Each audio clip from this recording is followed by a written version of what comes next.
So first of all, thank you very much for all of you for coming to the UN House of the International Think Tank for Land of Developing Countries. And today we are gathered here in order to listen to Professor Mukherjee, who is a distinguished professor on law of the sea. I will come to his resume a little bit later. We have also keynote speakers today. We have from the Ministry of Trade and Transportation, we have Mr. Manlevayer. He is the head of the Railway and Maritime Transportation Policy Implementation Coordination Department of the Ministry of Road and Transportation. And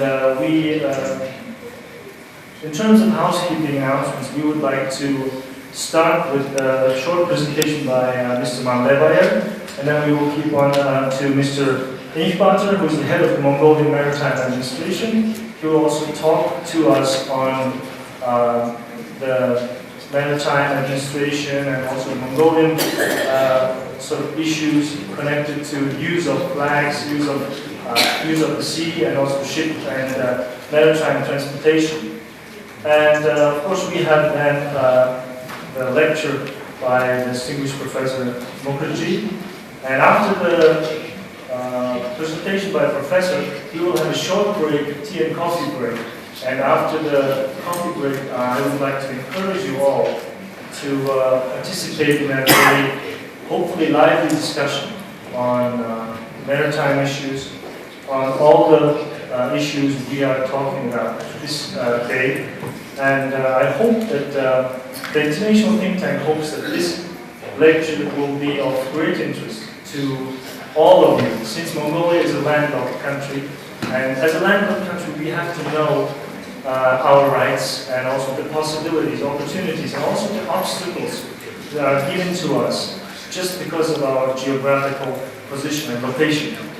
So without any further ado, I would like to give the floor to Mr. Manlevayer, and he will give us a presentation on the current situation of railway transportation. And the railway transportation is, in my view, very important, because if landlocked countries would like to become a transit transporting countries or a land-linked countries, we need the infrastructure.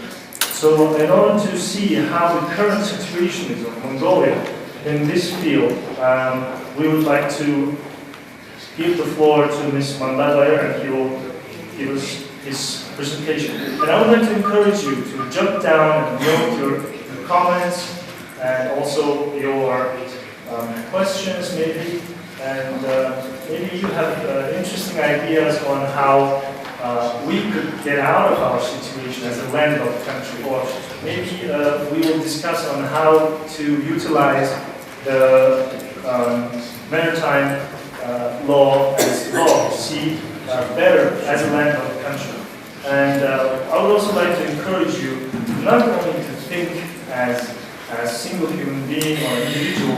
I would like you to encourage you to think as Mongolia, as a landlocked country, and also as a group of nations that are landlocked. So there's also the group of landlocked developing countries at the United Nations.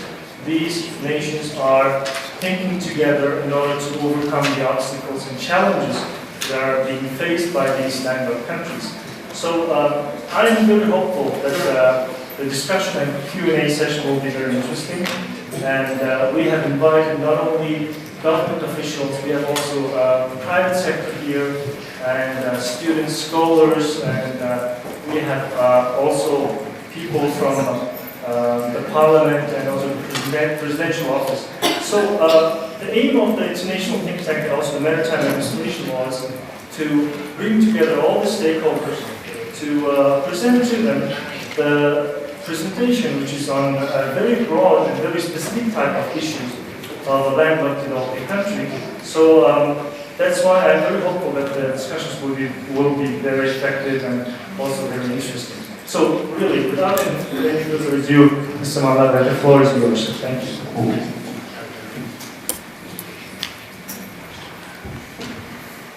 Thank you very much. Ladies and gentlemen, distinguished Dr. Mukherjee, it's a great honor to meet you and all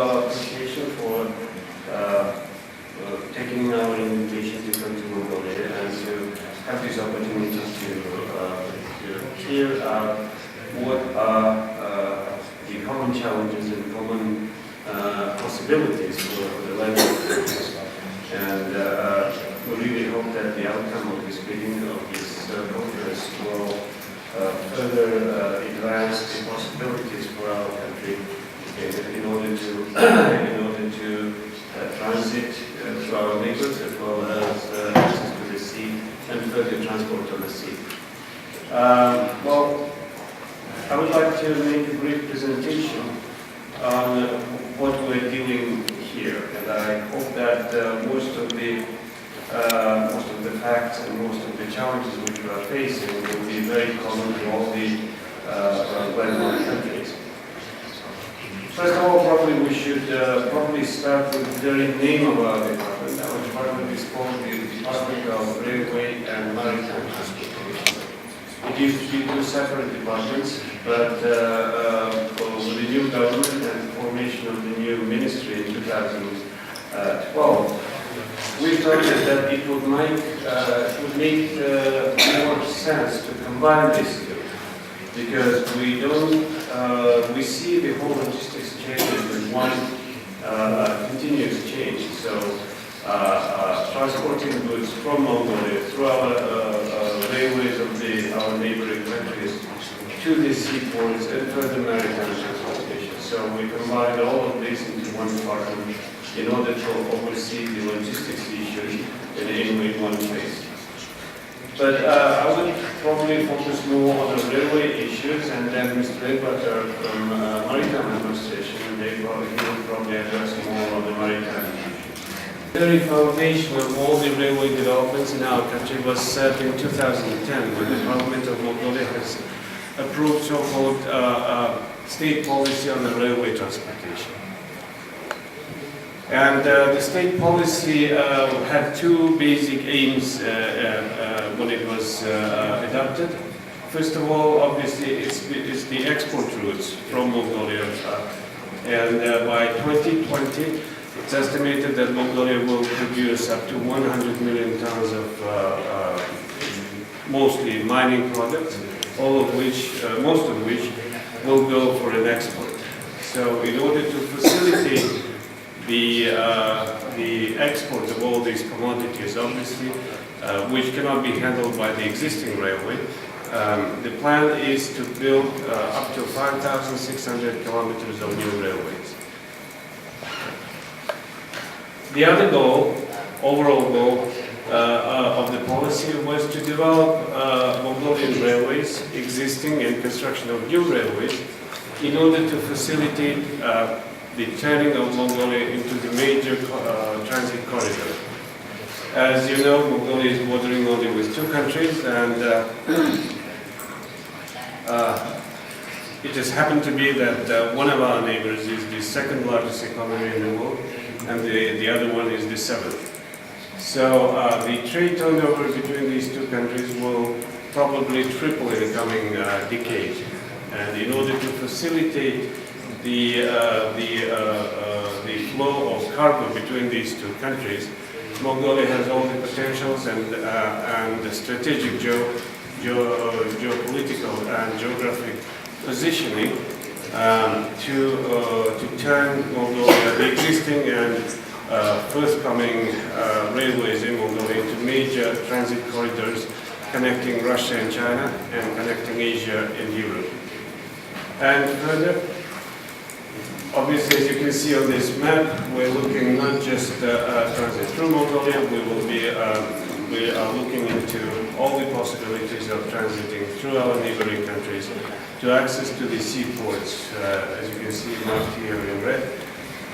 We're looking at the seaports of the far east of Russia, Vladivostok and Port-Kavalin, as well as the seaports in China, in east and northeast China, including the Bohai area right here.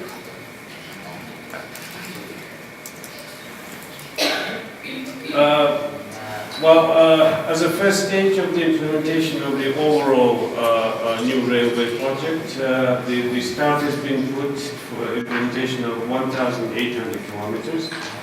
The suggested investment is going to be in the range of $5 billion, and we have up to 2016 to go deep into this project. As you can see here, what we're doing on this 1,800, we started the construction of the rail line of 260 kilometers from Tamatong due south to the Chinese border. And on the remaining 1,600 kilometers, we just completed the design works. Well, this is the financial structure for the implementation of the new railway project. Well, it's the usual project financing structure where we form the SPV, we invite the investors on one side and the debt financing through international banks and financial institutions on the other side. On the other hand, we hired a whole group of consultants.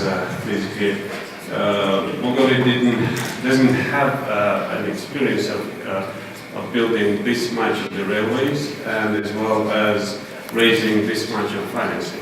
Therefore, we hired very high-grade international consultants, both technical, financial, and legal consultants to help us with this endeavor. This just shows what our progress on the southern, as we call it, railway. It's on the 225 kilometers. The general or EPC contractor is Samsung. There are 12 Mongolian subcontractor companies working under them. It's about 1,700 people and about 800 machinery is on site right now on this construction. The earthworks on this line, on this part of the line, is about 70% complete. We're looking into full completion of the earthworks this year and starting the upper infrastructure works. On the other 1,600 kilometers, we hired a Japanese company called Nippon Toei to do the feed design. The feed design is basically, the design work itself is basically complete. Now our consultant is working on development of the bidding documents and other adjacent paperwork. All right, as I said, there are two major goals and two major ways of the implementation. Two major goals are facilitating the export and turning Mongolia into the major transit line. The two ways of the implementation of that is, one is obviously construction of the new railways, and the second, less important issue is the upgrading of the existing railways. The existing railways, probably all of you know, that's a UBTZ, it's a joint venture between Russia and Mongolia, still a joint venture, 50-50%, which was formed in 1949. Most of its infrastructure was mainly built in 1950s, with some upgrades in 1970s and 80s. So it's been discussed for the last 20 years that the existing railways needs a major modernization. And that's what we basically started last year. As of November last year, the first stage of the modernization of the UBTZ is already in progress. As a result, the investment is allocated for that. $256 million are allocated and being basically consumed right now. And by the end of 2015, when the first stage of these works are done, the capacity of the railway will increase up to 60%. At the same time, at one hand, we are increasing the capacity of the existing railways. On the other hand, we are looking into ways how to use this capacity.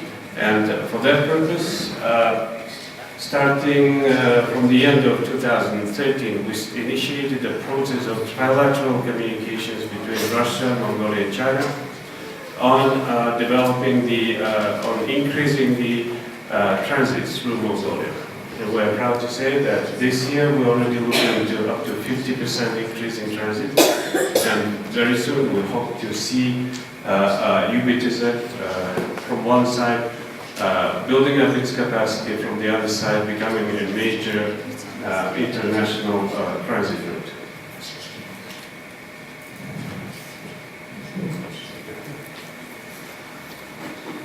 Well, this is just one example of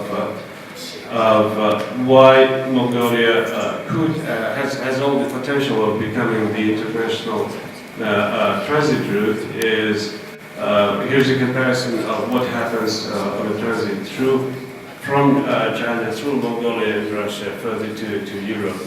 And it takes about up to 14 days. We did some trial shipments last December when it took 16 days. And that's opposed to 49 days when it takes to do it on the maritime transportation. And just through our communications with some of the exporters in China, we found out that very many of the commodities nowadays, they are more time sensitive than the cost sensitive. So for the exporters, the timing is even more important than versus a bit heavy on the cost of the transportation.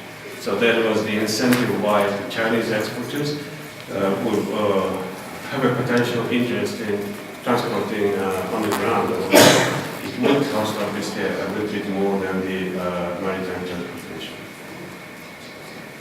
Well, these are just some numbers on what the timing would be. Well, basically, this year in March, Mongolian UB Railways has announced 3 major goals on what is putting forward in order to attract more transit. It's so-called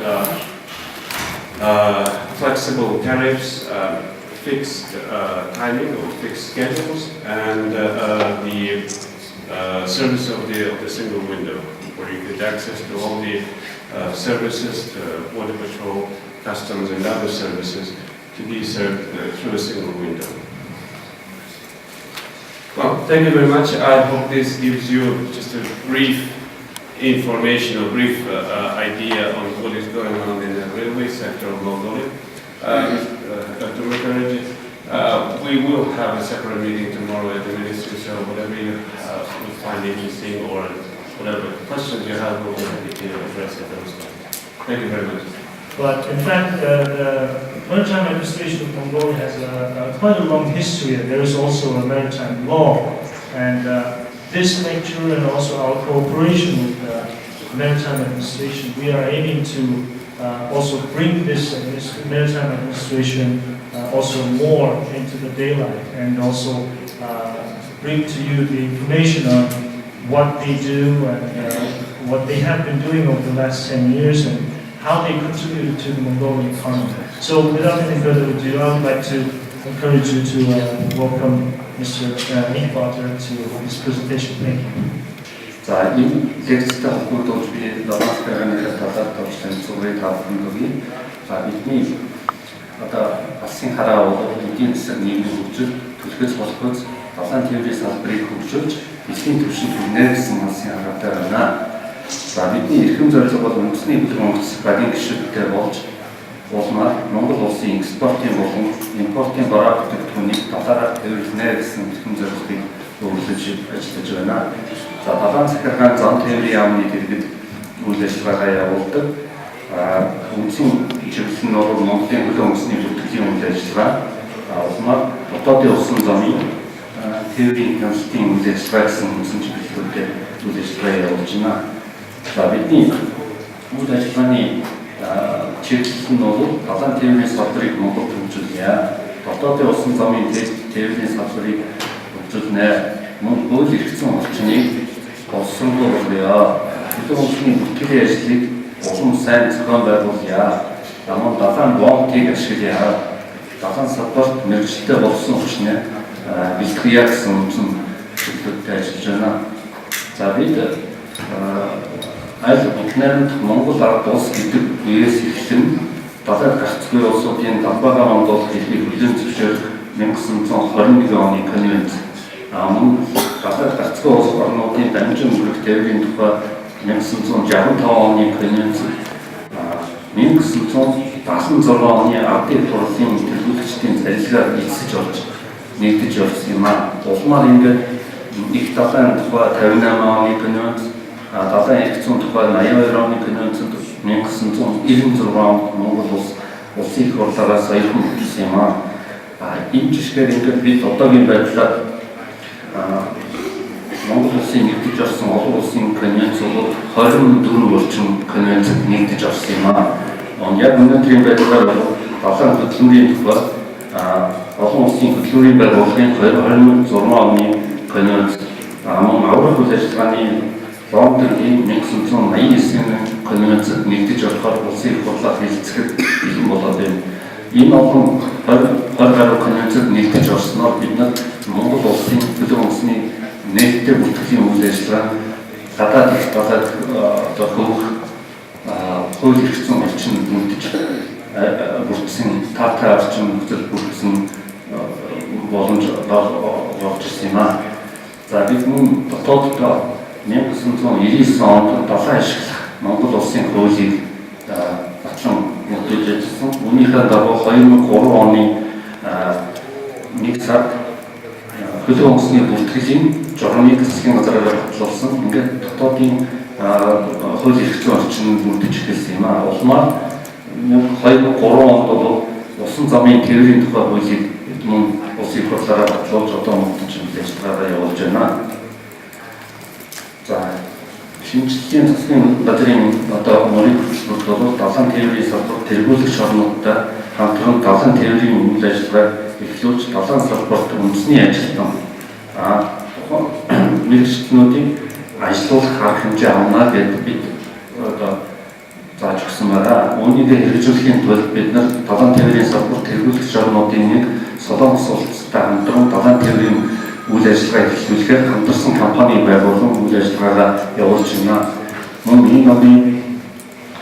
энэ онд багтааж далайн тээврийн туршилтын тээвэр хийхээр бэлтгэгдэж байна. Мөн Оросын Японы улсын Анс дорнотын төмөр замаар дамжин улмаар Солонгос улсад манай нүүрс спортлох боломжийг нээж өгöd байгаамаа.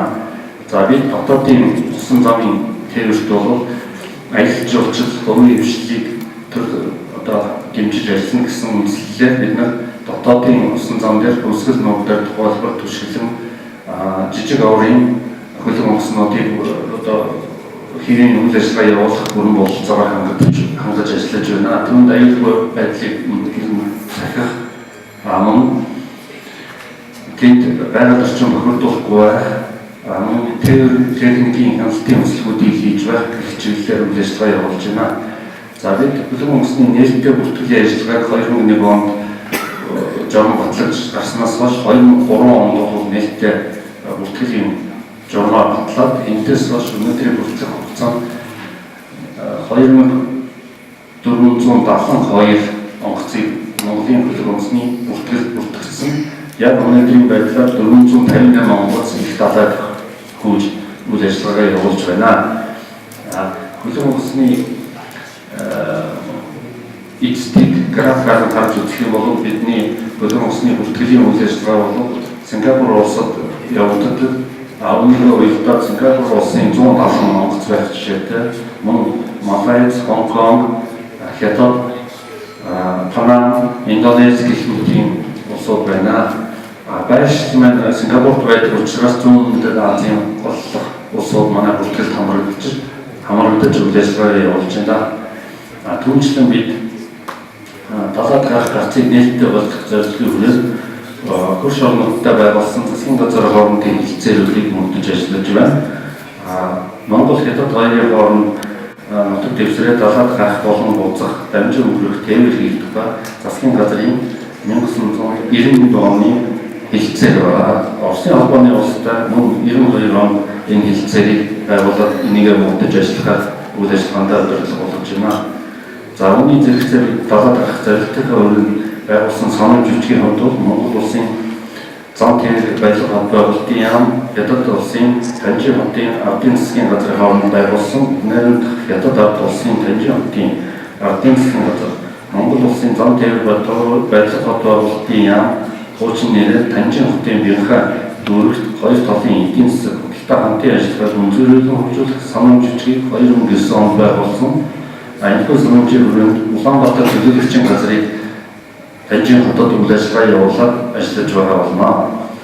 За мөн бид энэ долоон тээврийн салбарын үйл ажиллагааг эрхлэх явцад өөрийн гэсэн болгосон хүчнүүдийг бэлтгэж ирсэн. Үүний нэг жишээ нь Оросын холбооны улсад бид хөлөг өмсний капитан, хөлөг өмсний инженер, хөлөг өмсний захиргаанчин гэх мэт дэд боловсрол эзэмшүүлэн магистрийн зэрэг хамгаалуулан ажиллаж байна.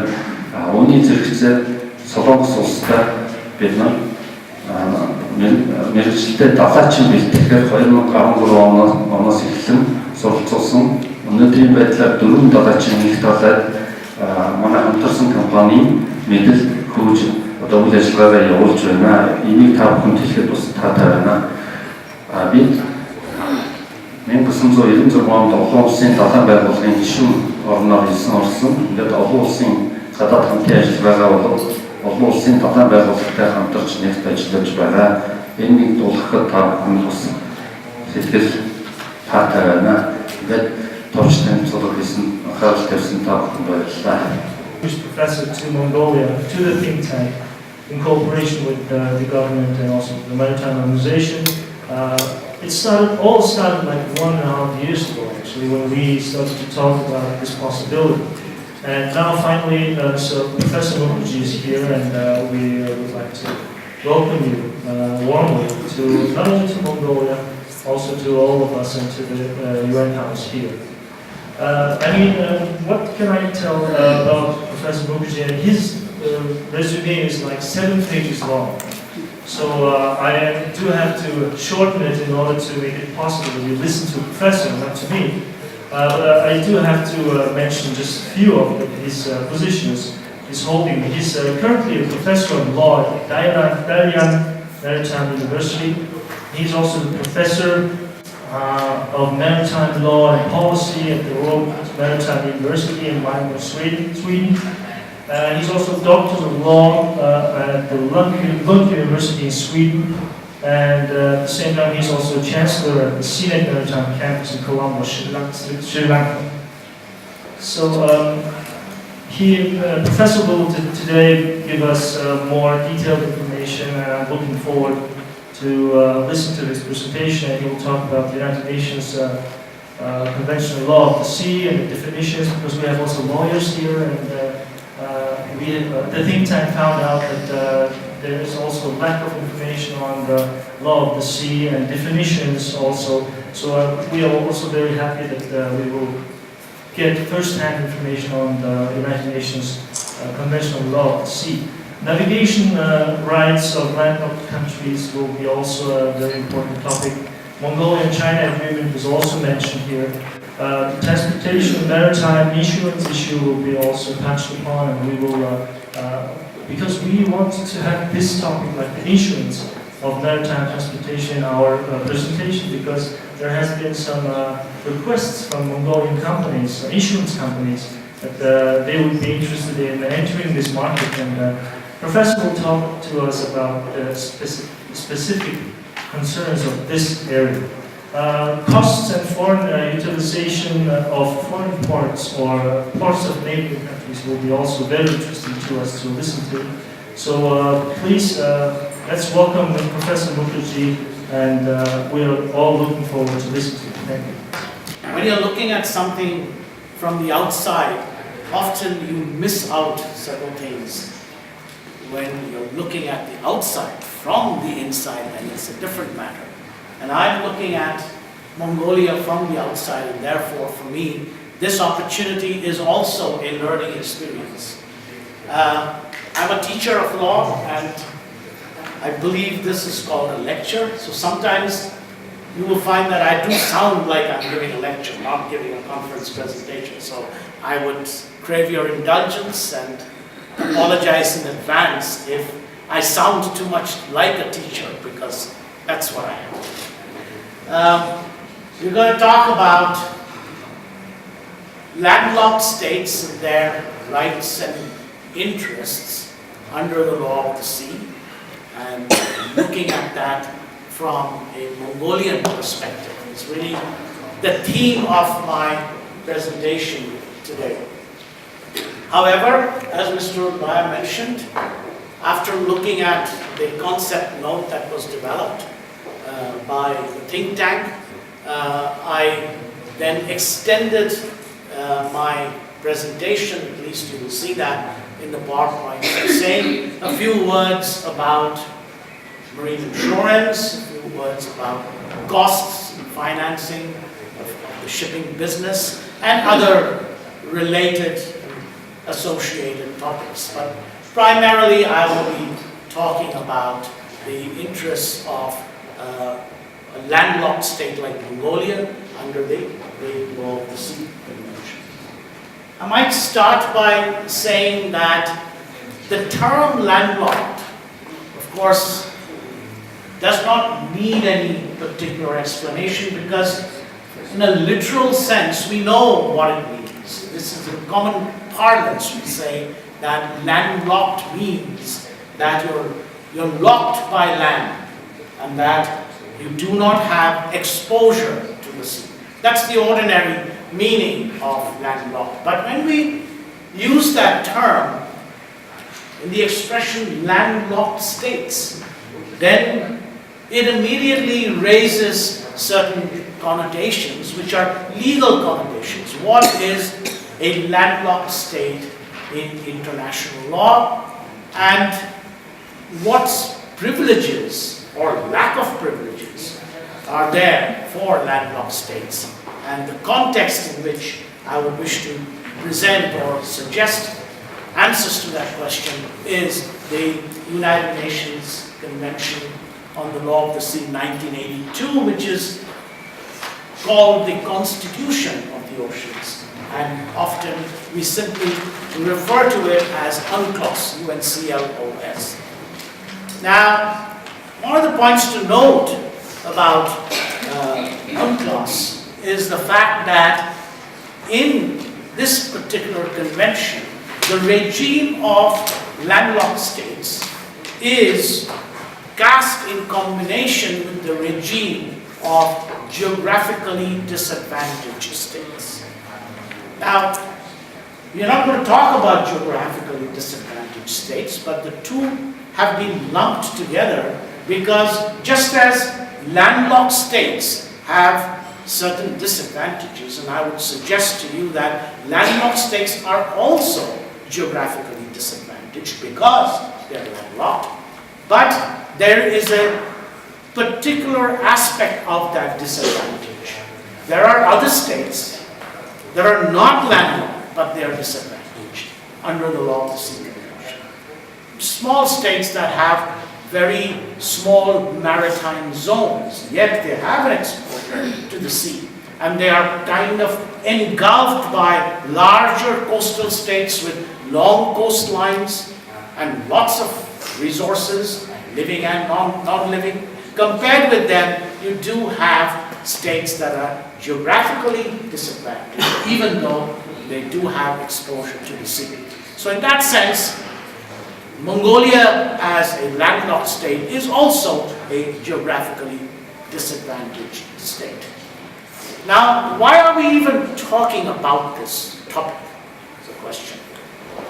If we try to trace the evolution of rights and interests of landlocked states, we can go back several decades into the previous century, shortly after the First World War, when we had the League of Nations, that was the predecessor of the United Nations of today. We find that the debate over rights and interests of landlocked states started as far back as 1921.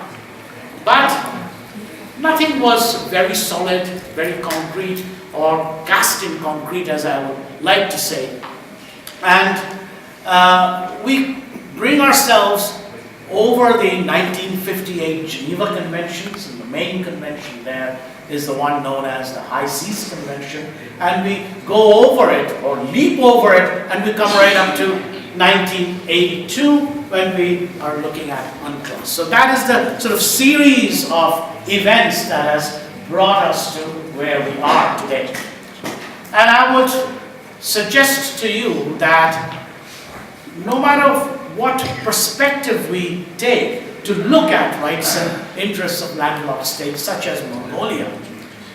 As far as UNCLOS is concerned, if you do not have provisions in the international law, then what we are doing is we are depriving landlocked states of being able to reap the benefits of something known as the Common Heritage Doctrine. And just want to say a few words about that doctrine.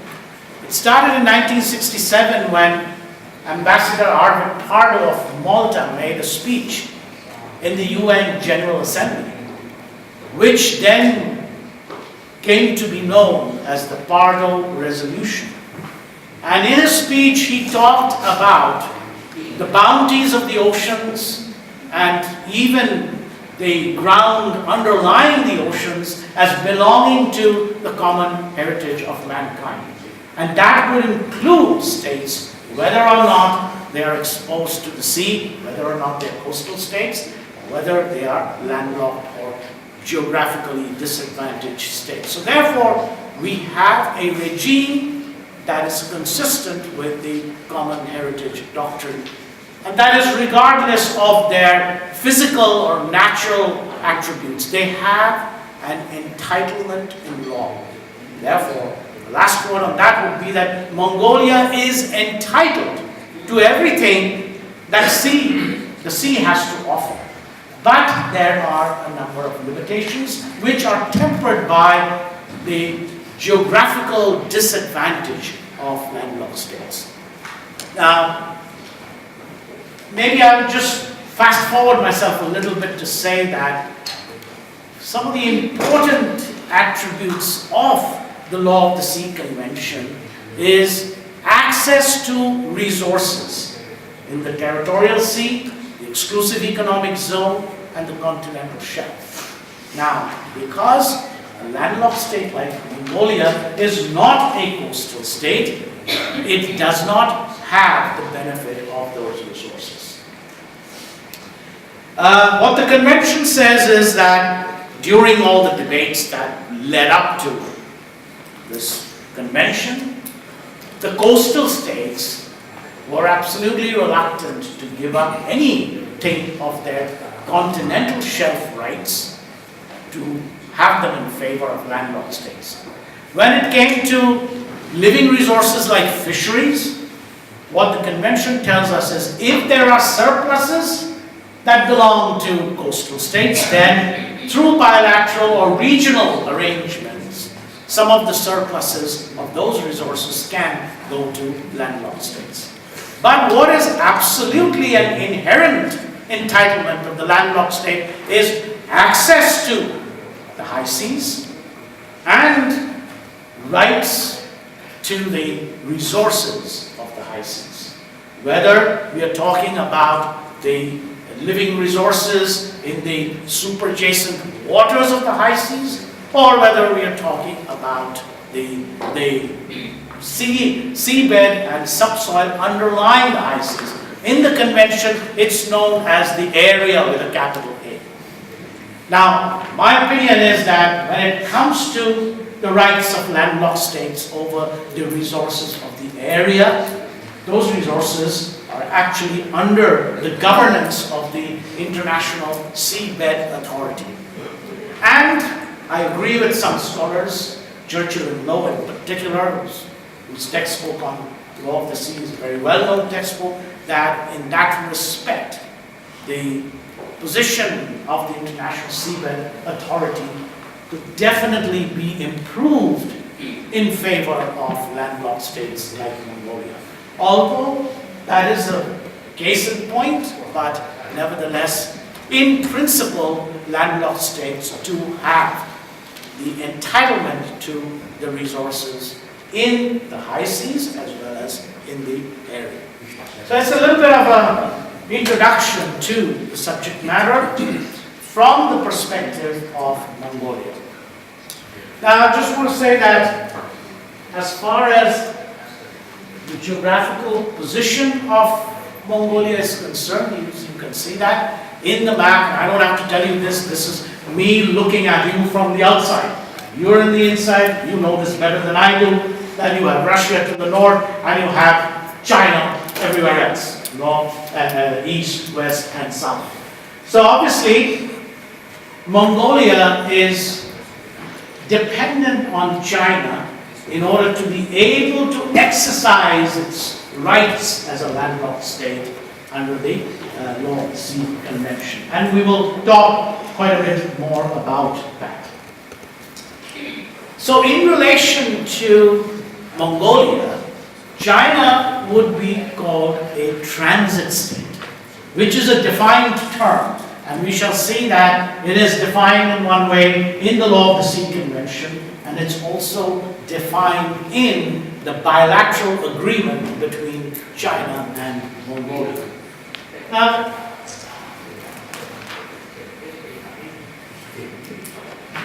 we also need to know that the rights of landlocked states that have been afforded under UNCLOS are also to be found, and they are particularized, if you may, in the 1965 Convention of Landlocked States and the correlation between transit and landlocked states.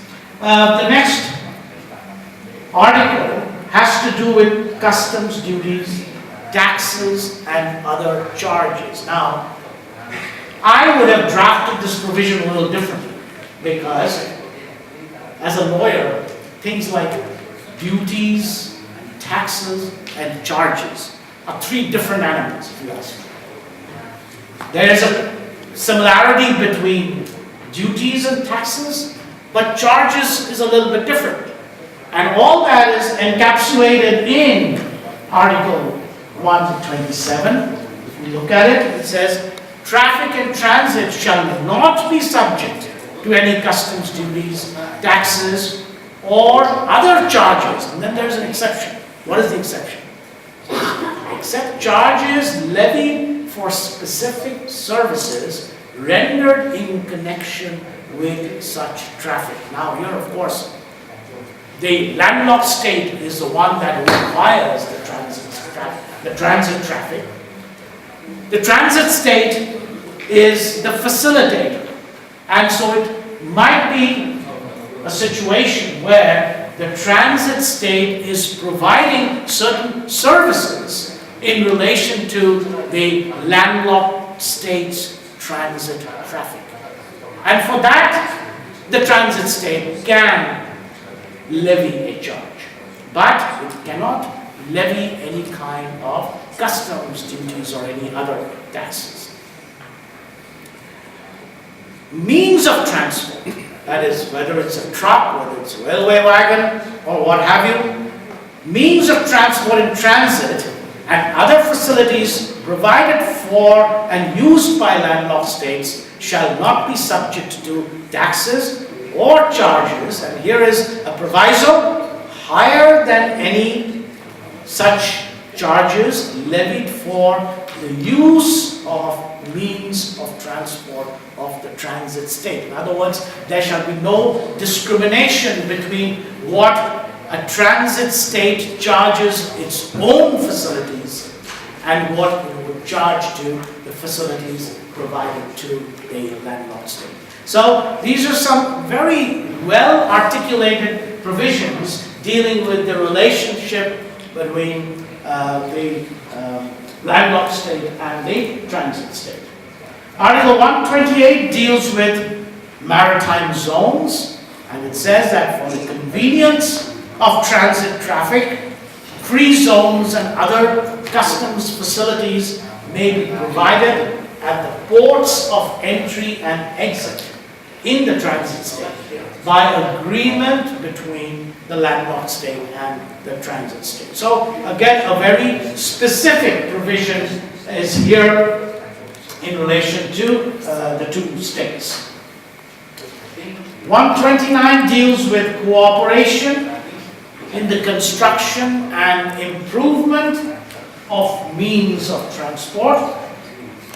And Article 130 talks about measures to avoid or eliminate delays or other technical difficulties in relation to transit traffic.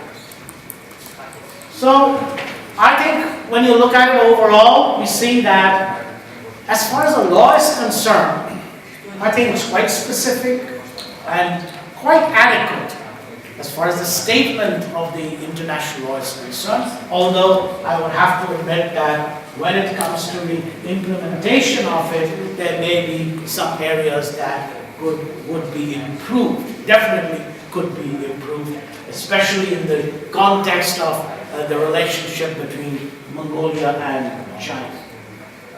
Now, let's look at navigation rights, what appears in this slide.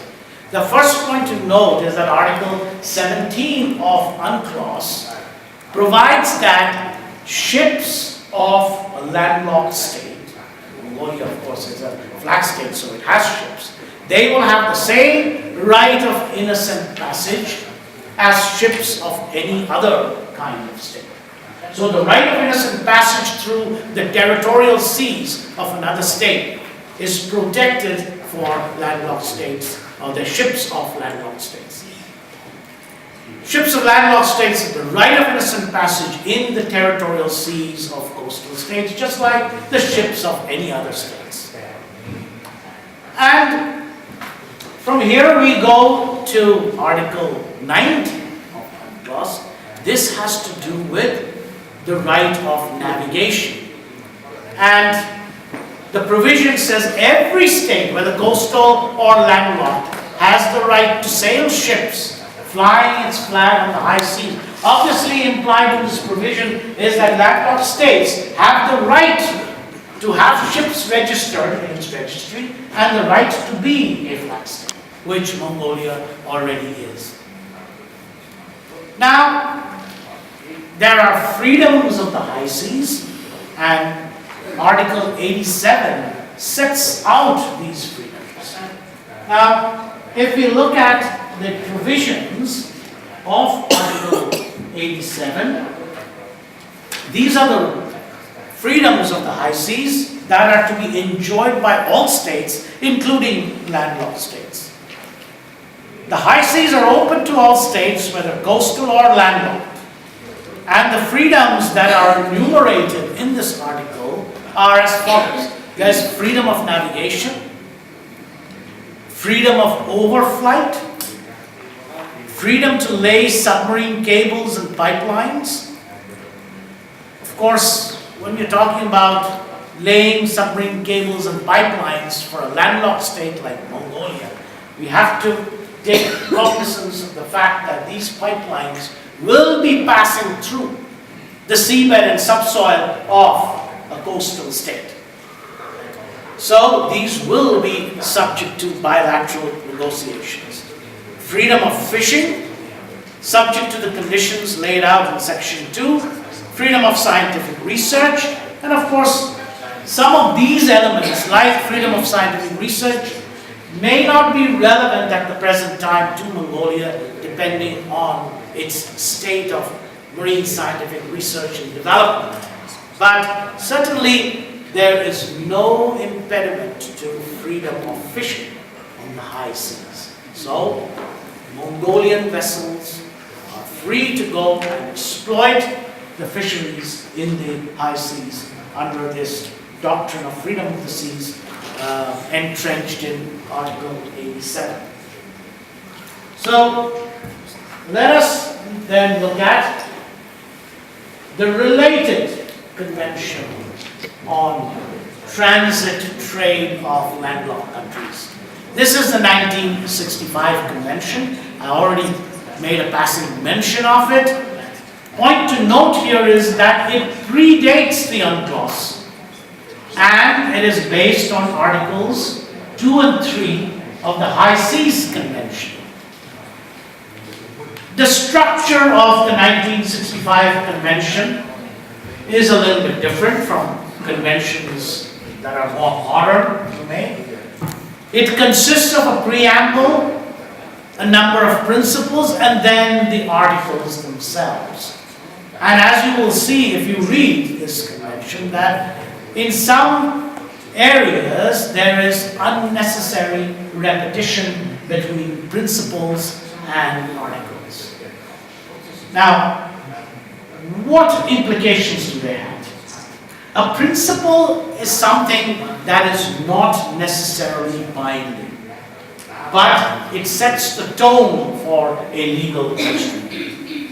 But the articles themselves are, in fact, binding.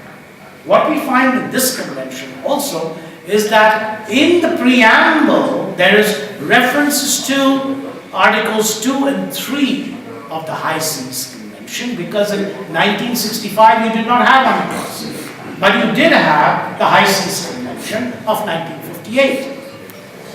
And we find Article 2 refers, that is Article 2 of the High Seas Convention, refers to freedom of the sea of all states, but unlike UNCLOS, there's no specific reference to landlocked states, as we just saw in Article 87, paragraph 1.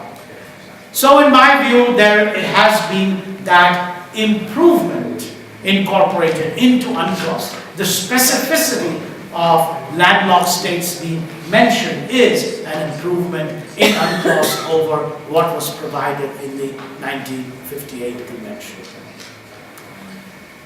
It is relevant to note that Article 3 of the High Seas Convention refers to free transit and to access to seaports and the use of such seaports. Now this has been drawn into UNCLOS if we look at Article 125, which you already did.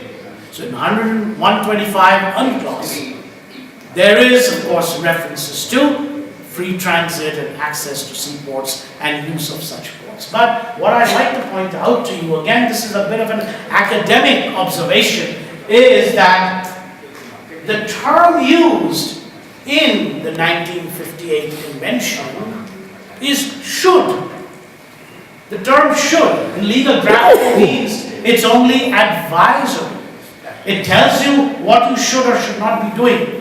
Whereas when you use the word shall, then it is mandatory. That means you don't have a choice. It's not advisory. That you have to carry out what is provided for as a statement of law in that convention. So again, that is a marked improvement we find in UNCLOS because of the use of the mandatory term shall, which is in favor of landlocked states.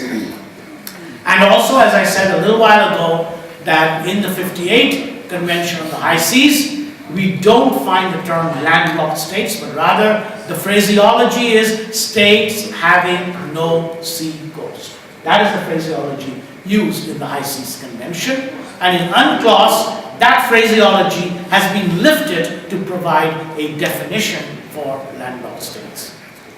Now, in the preamble to this 1965 Convention, we find there is mention of mutual agreement between landlocked and transit states. And the reason for my pointing this out to you is because we do have such an agreement between Mongolia and China, a mutual agreement. Now, I will not labor on this too much, but there are a number of principles, as you will see. And P2 means principle number 2, that's how it's identified here. And ships of landlocked states have the same rights in internal waters and territorial seas of coastal states as ships of all other states. Principle 3 talks about landlocked states having access to seaports and the use of these states. And this is virtually identical to Articles 125 and 131 of UNCLOS. So we find that in the principles of this convention, even though the source of the convention was Articles 2 and 3 of the High Seas Convention, we find that there are many elements which are also to be found in UNCLOS. Landlocked states have free and unrestricted transit. Goods are not to be subject to any customs duties, nor the means of transport should be subject to taxes or charges, and we've already seen that, and this is to be found in UNCLOS Article 127 as well. So even though this convention of 1965 predated UNCLOS. What we find that UNCLOS absorbed many of these principles from this earlier convention, which in turn drew its inspiration from the 1958 High Seas Convention. Principle 6 talks about international and regional agreements, and Principle 7 talks about landlocked countries being excluded from the operation of most favored nation clause, which is sometimes very typical in trade agreements of this sort. The convention articles, again, I would go over them briefly because we have definitions of landlocked state, traffic in transit, and transit state. But what I'd like to point out to you is that even though the landlocked state definition and the traffic in transit definition is more elaborate than what you will find in Article 124, paragraph 1. But the definition of transit state is the same as in UNCLOS, Article 124, paragraph 1b. And the definition of means of transport is also the same in UNCLOS as in Article 124, paragraph 1d and 124, paragraph 2. Now here we find some repetitions. Article 2, freedom of transit, repeats Principle 4. Customs duties and special transit dues are a repetition of Principle 4. Article 4, we find that means of transport and tariffs is provided for, and there is a definition of facilities. Facilities is defined in this convention, and let me show you where it is to be found if you can find for yourselves any copies of this convention. If not, I can make these available to you. The last sentence of paragraph 2 of Article 4, it says, the term facilities shall comprise means of transport, port installations, and routes for the use of which tariffs or charges are levied. In my view, this convention needs quite a bit of adjustments to make, to put it very lightly. It needs to be changed. There are certain things that are too outdated. There's repetitions between principles and articles, which also needs to be dealt with. And then we look at Article 16. Now this is an important, I've skipped all the ones in the middle, dealing with delays and difficulties, storage of goods in transit, etc., etc., intellectual property rights. But I would like to point out to you Article 16, which says that if there are disputes, then these need to be settled by negotiation first. If it doesn't work out, then dispute settlement must be done through a procedure of arbitration. The arbitration commission or the arbitration panel must consist of 2 members, 1 member appointed by the landlocked state, 1 member appointed by the transit state, and the 3rd one must be appointed by the International Court of Justice. Now, where the states in question are entitled to appoint the 2 other arbitrators, and if they fail to do so within 3 months, then again the International Court of Justice can step in and appoint them all. So this is the provision in Article 16 of the 1965 Convention that deals with the settlement of disputes.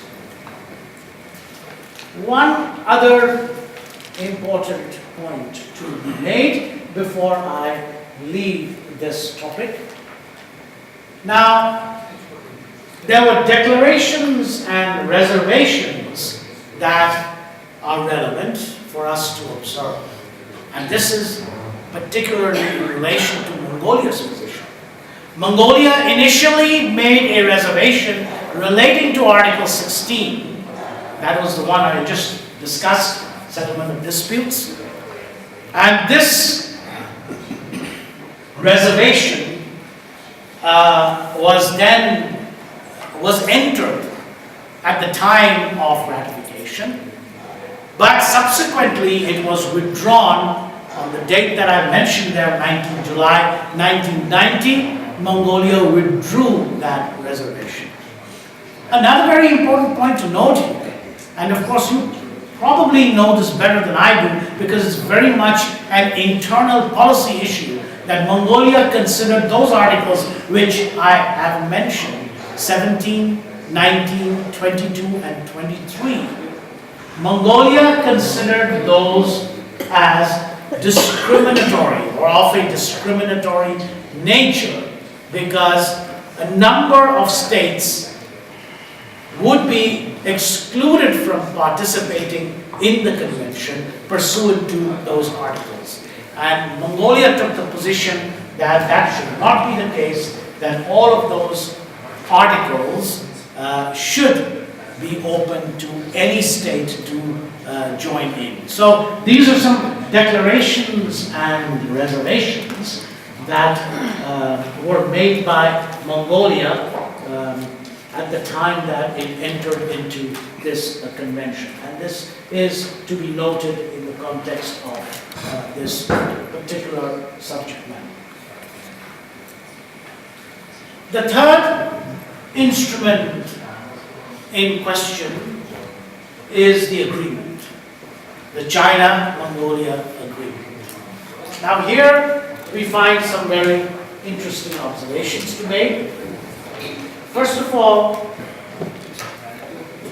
a bilateral agreement would only bind the two states which are parties to it.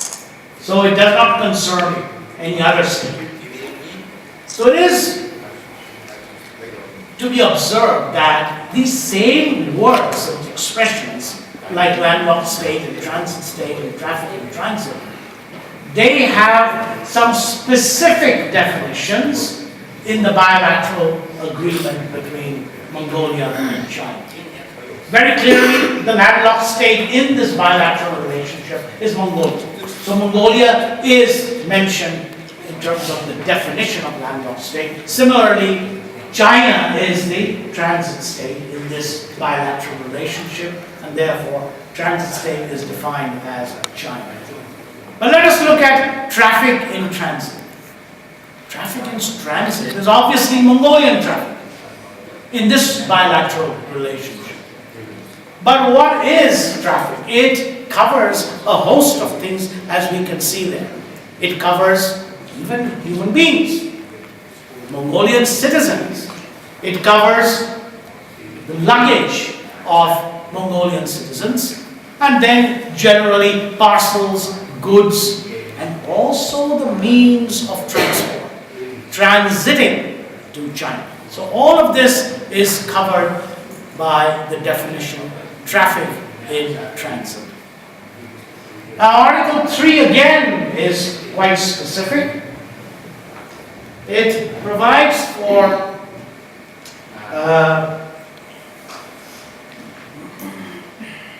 vessels flying the national flag of the landlocked state shall observe the relevant regulations of the transit state when passing through its inland waters and territorial seas. That is what is provided for in Article 3. So ships of Mongolia at seaports of China will enjoy the equal treatment as any other foreign vessel. Now this, of course, is in line with Article 131 of UNCLOS, which we have already looked at. Then, Article 4. Article 4 looks at goods in transit by road. which are to be transported by certain means of transport means of China. Goods in transit by sea to be transported by either Chinese vessels or Mongolian vessels. And Article 6 then says that the expenses through China, in other words, transport through China, will be borne by Mongolia, and that would include any expenses relating to leasing of warehouses, for example, in ports, and any other special needs of Mongolia. But that last part of that article is actually an imposition on the transit state. So what it is really saying is that if there are any special needs of Mongolia that need to be taken into account, then China as the transit state must do that. So it's quite a fair provision to say that Mongolia is a landlocked state. If it is leasing any premises in a Chinese port, access to and from Chinese seaports. At the present time, there's only one seaport that has been designated under this provision, and that is the port of Tianjin. Later on, I will have a few more things to say about Tianjin being the only Chinese seaport which, under this agreement, under this bilateral agreement, provides for access to Mongolian transit traffic. China, under Article 7, is to facilitate transit, transport, and customs clearance. Now again, what I have heard is that these are practical issues, and sometimes you find that they are not fully honored in the way that the spirit of the convention requires. But that is how bureaucracy operates, and this is something that needs to be considered bilaterally, time to time. Periodically, the two countries must review their positions as to whether or not the full advantage that is provided for legally under the bilateral agreement is actually being honored by the other side, and that is the transit state, which is China. China is to facilitate the transit, transport, and customs clearance. Mongolia may use bonded areas and warehouses in designated seaports. Of course, this would be pertaining to Mongolia's national interests, where it would have bonded areas means that when some article or goods that would otherwise be subject to customs duties, if they are put in bonded storage, then during the time that it is there in the bonded storage, no customs duties can be levied on those goods. So, under the agreement, Mongolia may use such bonded areas and warehouses in designated seaports of China. Goods in transit may be subject to examination by Chinese customs and quarantine authorities. Now, of course, this is again another practical matter. Obviously, as we all know, quarantine has in relatively recent times become a very important issue. When you travel through any country, even at the airports, you have to pass through quarantine so that the authorities can check whether or not you are bringing in any undesirable ailment into the territory of that country. As you know, in Europe, for example, they are very, very strict about food products. You cannot bring in meat and fish and cheese, dairy products, etc., because if something goes out of hand, then it could wreak havoc on those substances which are already in the country itself. But therefore, it is important that when there is transit traffic through China, that the Chinese would be able to impose customs and quarantine restrictions on any transit traffic emanating from Mongolia. But transit goods are exempt from import and export duties. And of course, again, that is common sense, because transit means you're simply passing through that state. There should be no duties or anything levied, because the transit state is not the destination of those goods. You know, in Scandinavia, where I'm coming from, most cases, we travel in and out of southern Sweden through Denmark. I mean, I have hardly ever used an airport in Sweden. If I'm traveling abroad, it's always through Copenhagen, which is Denmark. So, if I'm bringing, let's say, some beautiful cashmere from Mongolia, and I want to bring it back to my home in Malmö, in Sweden, of course I will be going through another country. In that case, Denmark would be the transit state for me. And if the customs would stop me and say, well, you're bringing this into my country, you have to pay duty, then I would say, no, I'm not bringing it into my country. I'm simply passing through your country. You are my transit state. My destination is on the other side of the bridge when I enter Sweden. So, of course, these kinds of rules are fairly well established in international traffic, and therefore it is not uncommon to say that transit goods will be exempted from import and export duties. There should be no impediments posed by the transit state to any traffic in transit. Or if there are any impediments and unwarranted impediments, then they should be eliminated as quickly as possible. That is another provision which is to be found in Article 8. And any differences relating to the agreement between the two states to be resolved through consultations. So these are the principal provisions relating to the relationship between Mongolia and China in respect of the Mongolia-China agreement. Mongolia's position under the bilateral agreement. Some of the information I have gleaned from the document which I mentioned to you earlier. This is the SCAP document, and according to some suggestions made by other scholars who have studied this subject,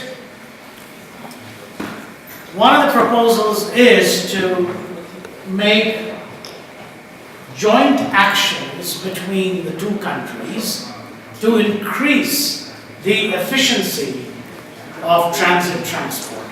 And one of those things would be like infrastructure development.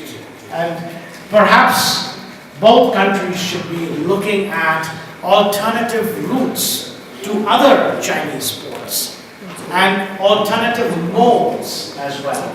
From what I understand, and which has been confirmed already, that on the landward side, the primary dependence of traffic is on the railway system. And of course, if we are going to have other modalities such as transit traffic taking place through trucks, then of course we will need the suitable infrastructure for that as well. So these are all, some of them are not easy to implement very quickly. You need time to negotiate, you need time to actually get to work on these matters. But these are all pointers in the direction of making the relationship between the transit state and the landlocked state somewhat better and something that can be of mutual benefit. As has been already said, that Mongolia is not just a landlocked state, but it can convert itself into a land-linking state. There are several avenues of development for example, high-value, low-weight products that can be transported through aviation. That is very typical of countries like Mongolia, where you look for high-value but low-weight exports. Promotion of tourism is another way to deal with this, to make the relationship better. The bargaining position of Mongolia can be strengthened by demonstrating to China as the transit state the value of the transit business. Of course, all parties benefit from these kinds of businesses, and there are not only the direct costs but also the multiplier effects.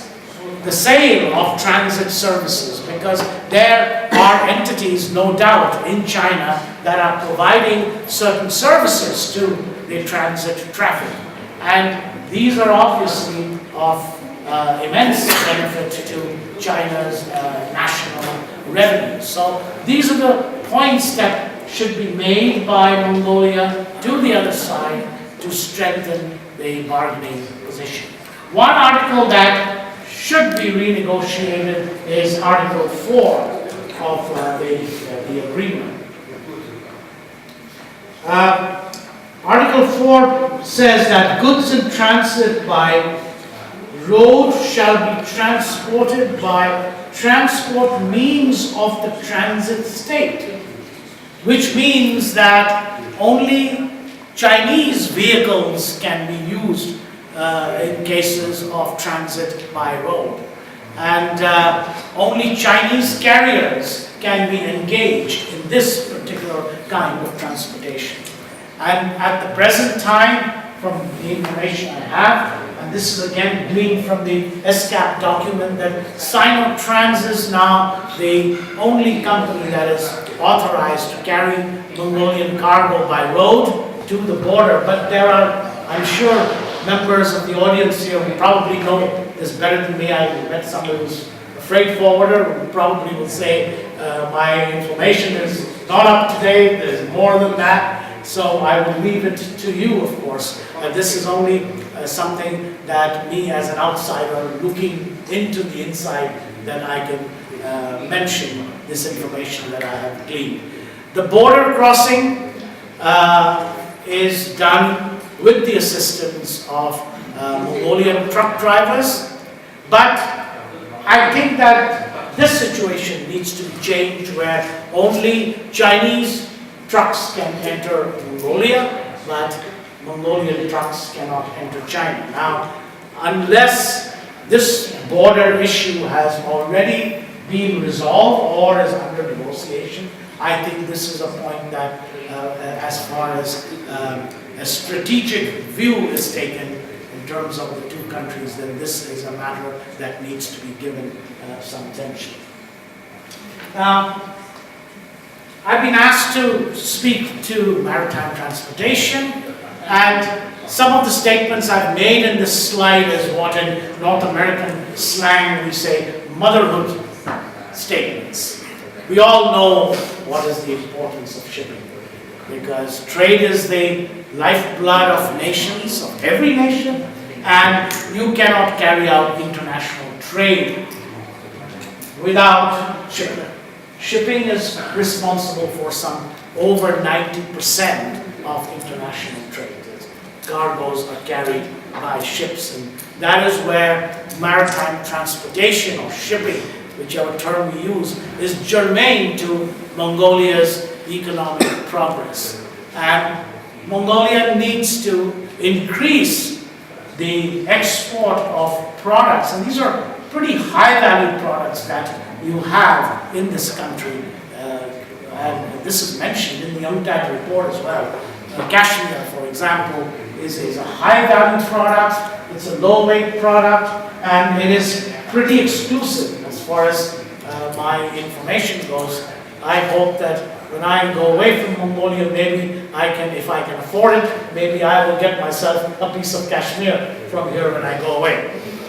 Shipping is, you can say, the vehicle through which one can realize economic progress. And Mongolia is of course already a flag state, but it should place less reliance on foreign flag ships and try to increase its own fleet so that Mongolian cargo, whether it's cargo going out or cargo coming in, is carried on Mongolian flag ships. And this, of course, would be a part of the strategy to increase the national fleet of Mongolia in conjunction with increases of exports from Mongolia going to the outside world. There is a perception in the outside world, and that may well be true, that Mongolia is heavily import dependent. But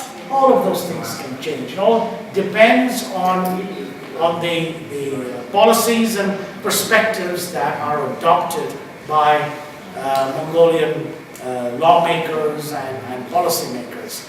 And Mongolia should be entering into more bilateral agreements, not only with China, which is, of course, the transit state in relation to Mongolia, but you could enter into more bilateral agreements with trading partners. There are, I'm sure, numerous other countries, not only in the Asian continent, but in Europe as well, where your trading partners could be encouraged to use Mongolian carriers, and more than they do now, if they do at all.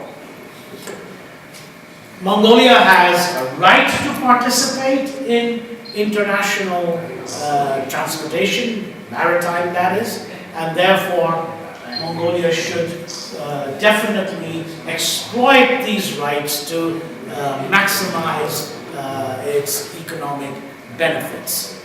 Mongolia already is a party to numerous conventions, as we have seen, but there are also conventions that relate to trade and economics, and that the policymakers should take cognizance of all of these conventions to see what is happening in terms of trade and transport. And I have mentioned one important convention which is not in force, and well, we're not even sure if it will ever enter into force, and that is the Rotterdam Rules.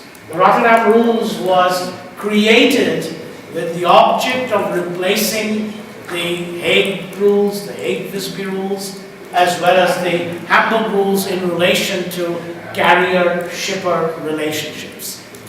Well, one of the important things about the Rotterdam Rules is that an attempt has been made to revive the regime of multimodal transportation internationally, which failed when the multimodal convention was adopted in 1980. It never entered into force. But under the Rotterdam Rules, of course, there are some who say that because of the way the provisions have been drafted, that countries outside of Europe don't have any use for the multimodal provisions under the Rotterdam Rules. But the Rotterdam Rules also has provisions on what is known as volume contracts. Again, I would not venture to say that the volume contract provisions are very popular. Again, there are allegations, criticisms that the volume contract provisions of the Rotterdam Rules only benefit the big guys, if you will. You know, the big carriers, the big freight forwarders, and the little guys don't really get anything out of the volume contracts provisions of the Rotterdam Rules. But these are evolving rules, and the regimes are certainly changing, the trends are certainly changing. And of course, Mongolia not only needs to be aware of these changing trends, but also to assess whether any of these changing trends will work to the benefit of Mongolia in the realm of international trade and commerce. Unless it is already there, Mongolia should establish, I know that there is maritime law in Mongolia, but also national law relating to multimodal transportation, and perhaps it should examine the multimodal transport law of China, because that's the country with which it has to work. Multimodalism works equally between, does not operate.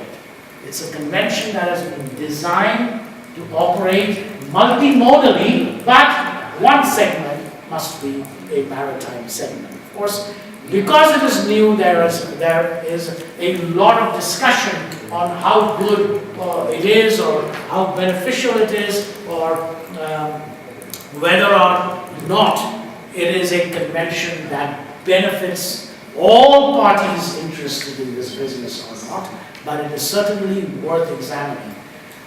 In my career, recent career, I have supervised or examined at least 5 or 6 PhD theses on this Rotterdam rules. And if somebody would ask me quietly, what do you think of the rules, I would probably say, I don't think it's going to enter into force. But I hope that it does, but it may not, because I have been gauging the sort of temperature in different countries, and every country is looking to another. China, where I'm based now, of course, when I ask them, are you going to enter into these Rotterdam rules? The answer I usually get, we will wait and see what our trading partners are doing. That's usually the standard response. Of course, there are those who would like to promote the rules, and they should, but there are a number of areas that need to be ironed out first before it will be acceptable to all interests in the transportation sector, not only the maritime aspect of transportation, but the road and rail aspects of transportation as well. I was also asked to speak to marine insurance, and I would very briefly say, I asked a few questions today, and I know that there are several insurance companies in Mongolia, but it does not seem that there are any insurance companies that do any significant amount of marine insurance work, if any at all. And that is an area which certainly can be developed, although I will admit that marine insurance is a highly specialized business, and insurance interests in Mongolia who wish to enter into that field, and they should be encouraged to enter into the marine field. They obviously would have to look to partners in other maritime centers. Now, marine insurance basically consists of 2 branches. One is called hull and machinery, which is first or second party insurance, and P&I, protection and indemnity, which is third party insurance.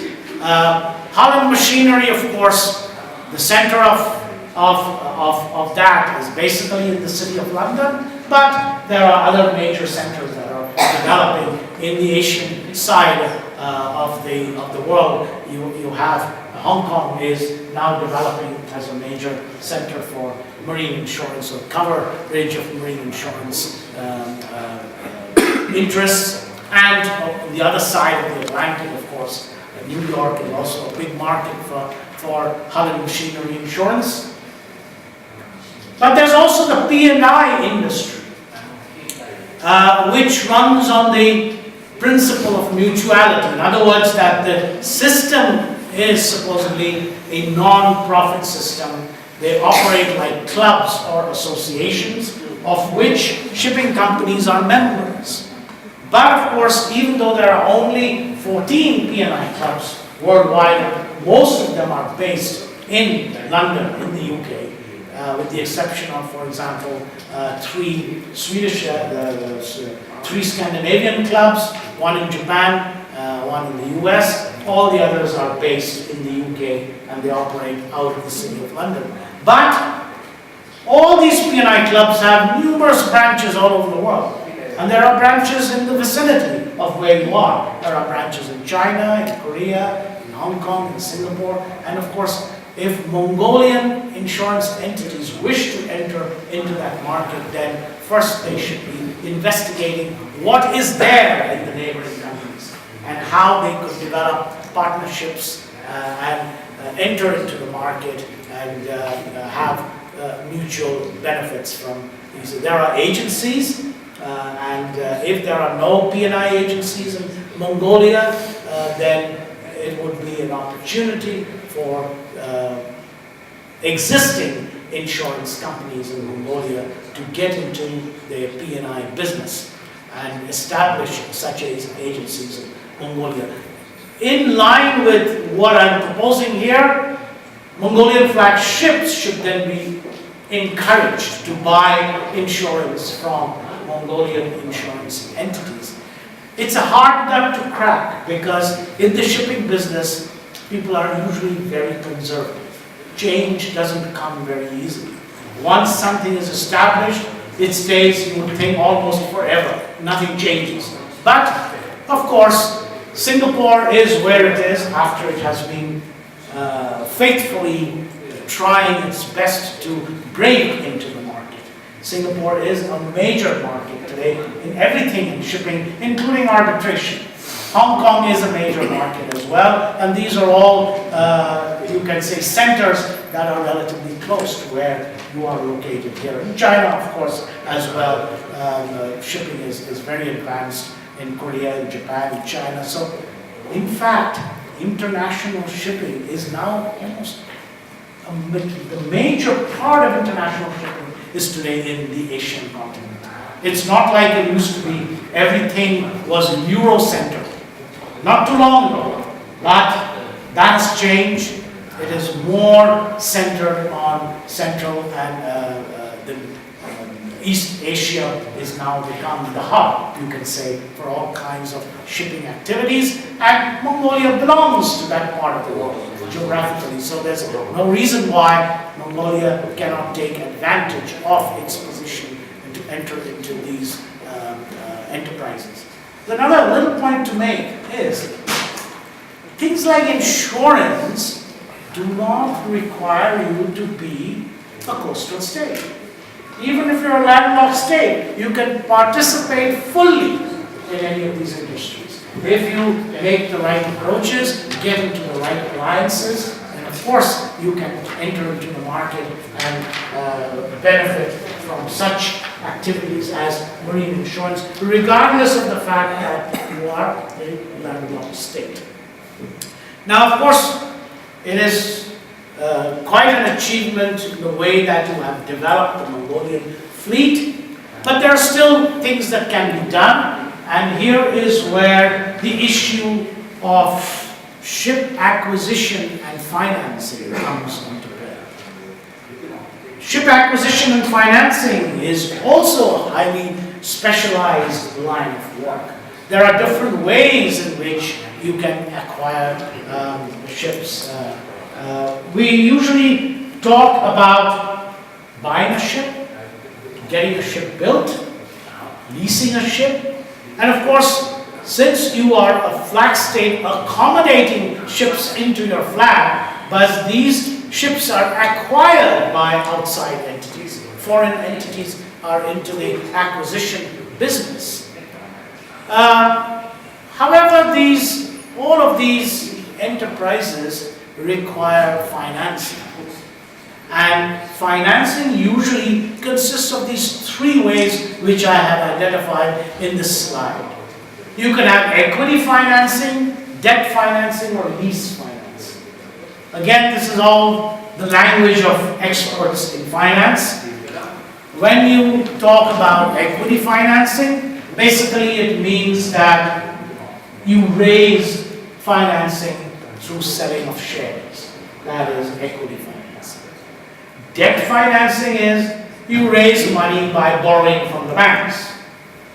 In lease financing, it's a little bit tricky, but it works in a number of areas in the maritime world, particularly in certain trades like the bulk carrier trades, lease financing, which is very capital intensive. In this arrangement, the bank, which is the lender, also becomes the owner of the ship.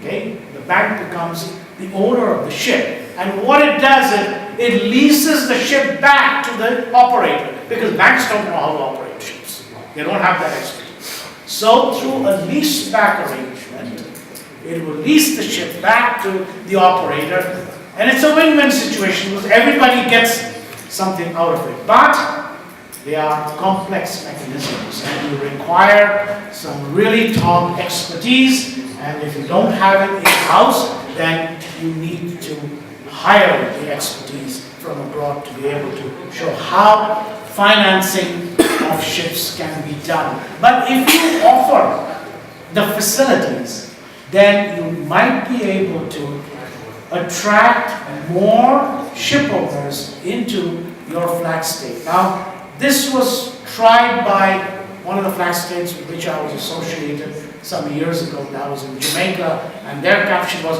"One-stop shop." They advertised, if you flag a ship with us, we will provide you everything, including your mortgage money, including financing, including labor, crew, everything.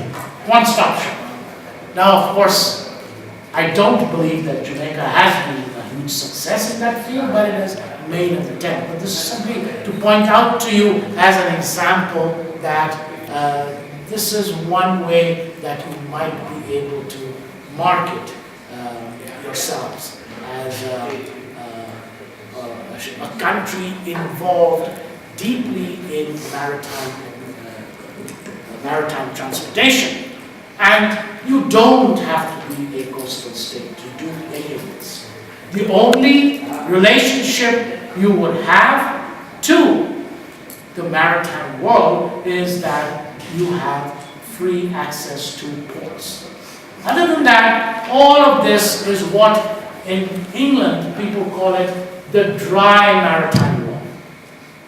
Okay? As opposed to the wet maritime law, which involves such things as salvage and pollution and all these other wonderful areas of maritime law. But the dry law is the commercial law.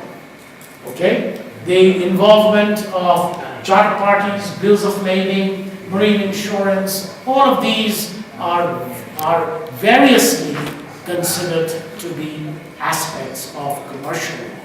And there is no reason why a landlocked country cannot enter into this business. One example is Switzerland.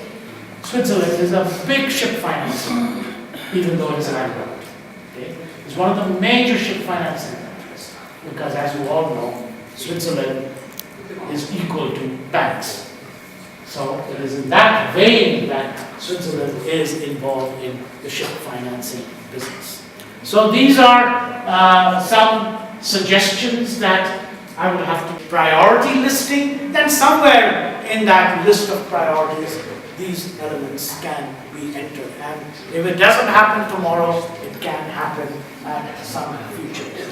Of course, in all these transportation ventures, there are major costs included. And these, of course, are very, very capital intensive enterprises.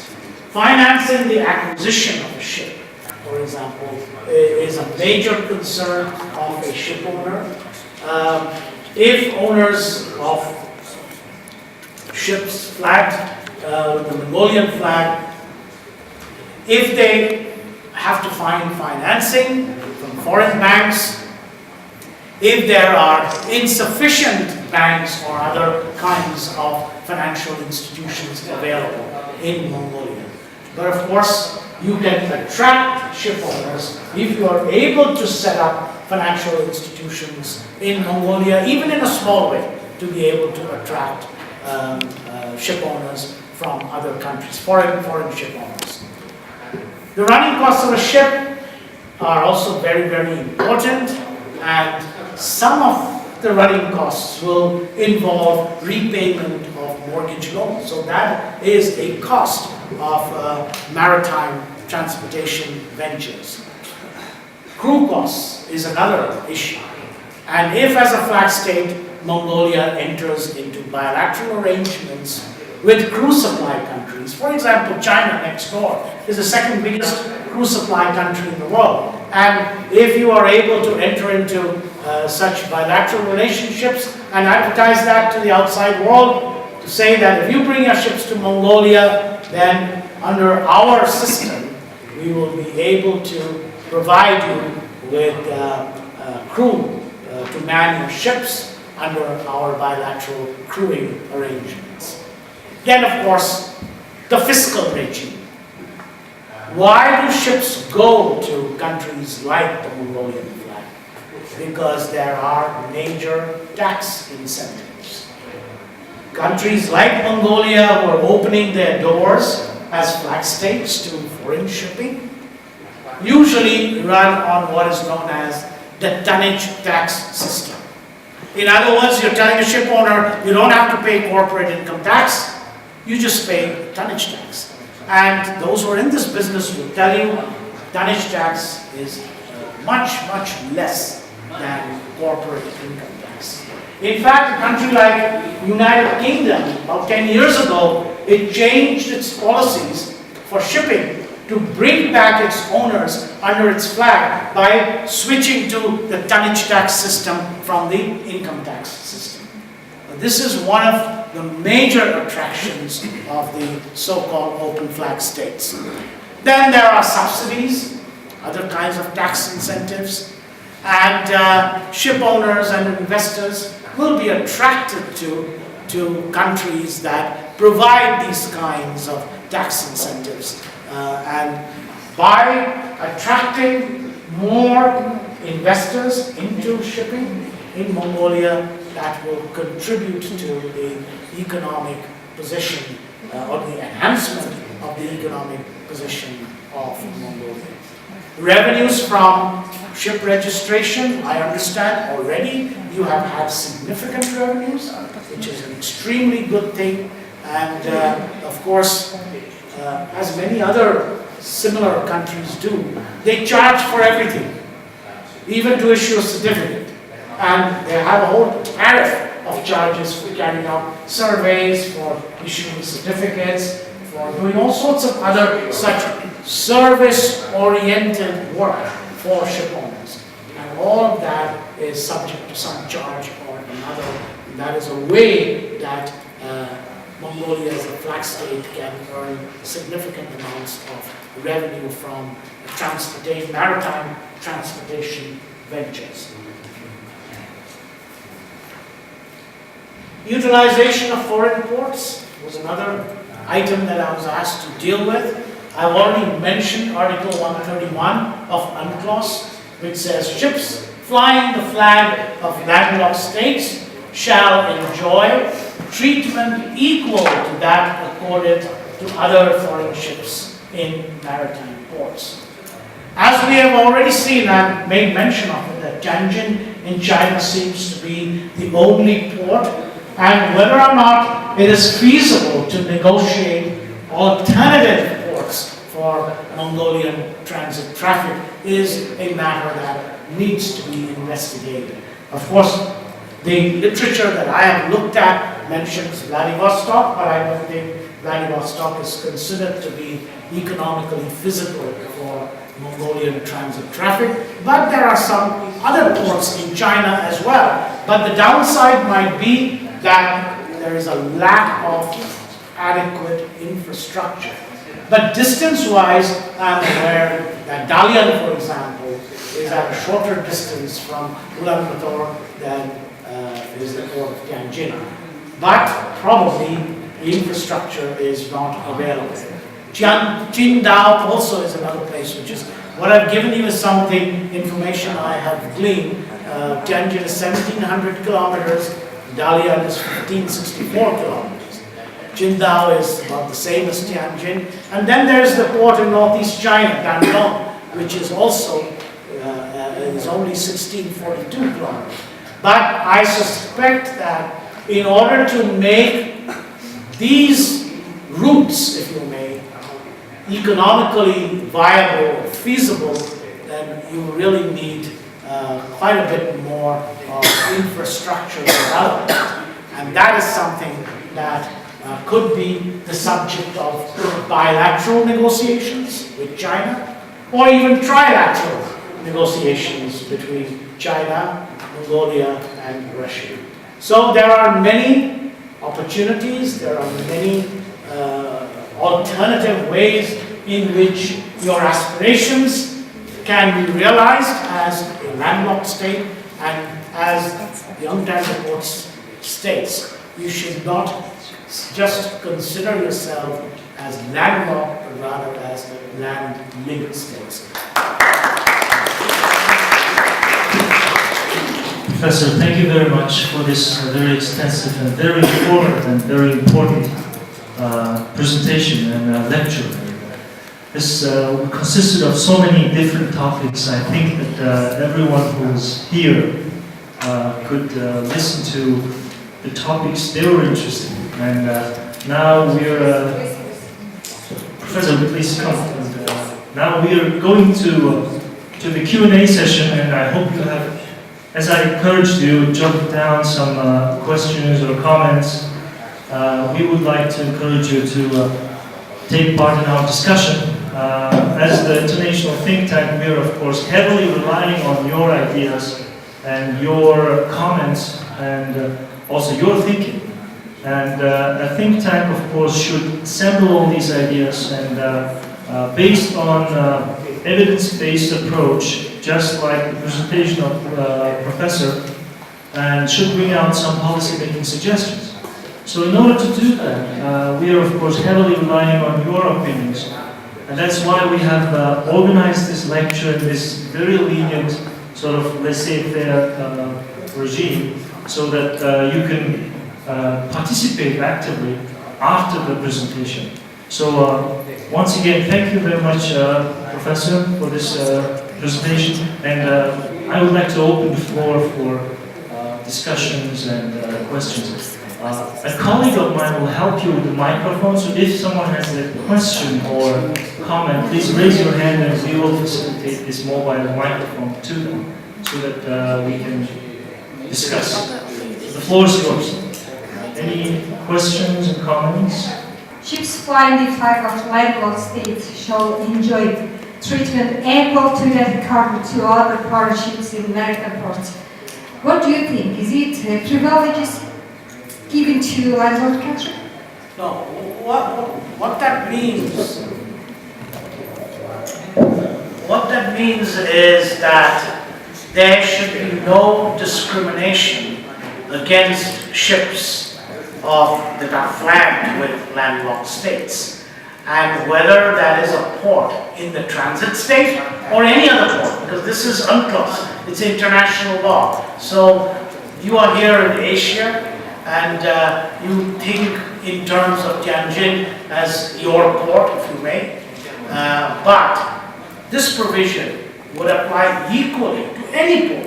So your ships must get the same treatment whether you're in Rotterdam or in Hamburg or any other, Osaka or any other port in the world, that there must be no discrimination against your ships just because your ships are not from landlocked. That's basically what it means. No discrimination.